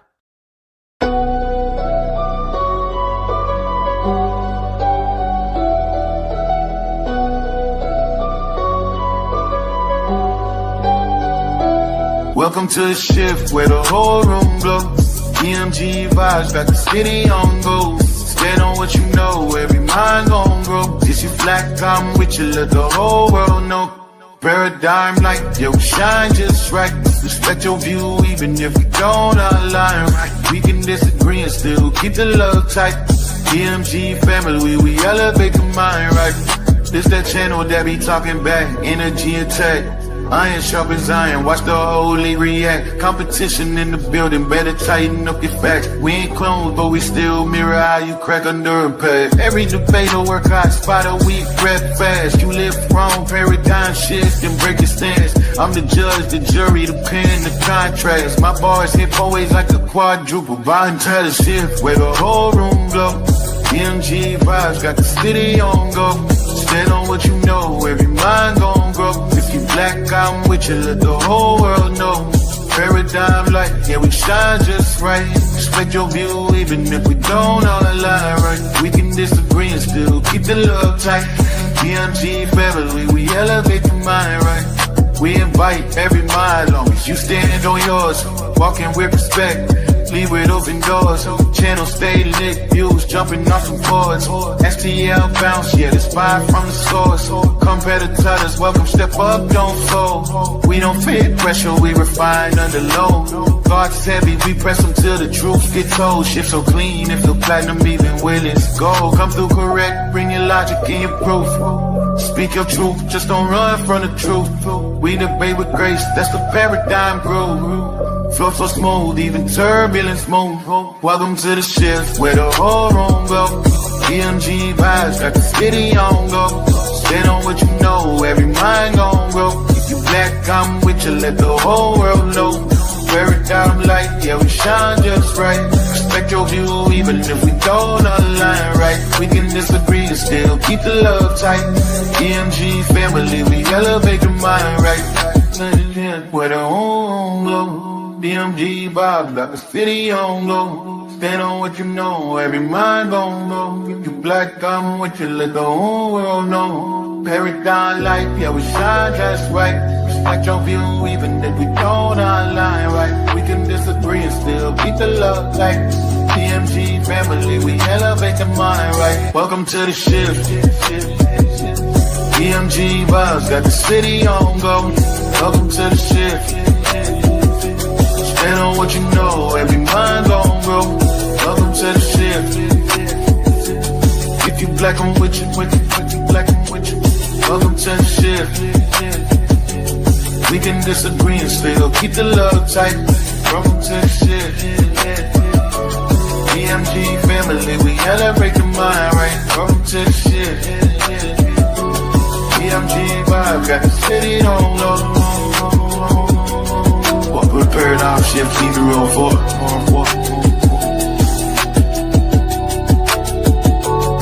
Y'all know I say that greeting for one reason only. It's because if you black, I'm with you. And I hope that you with me.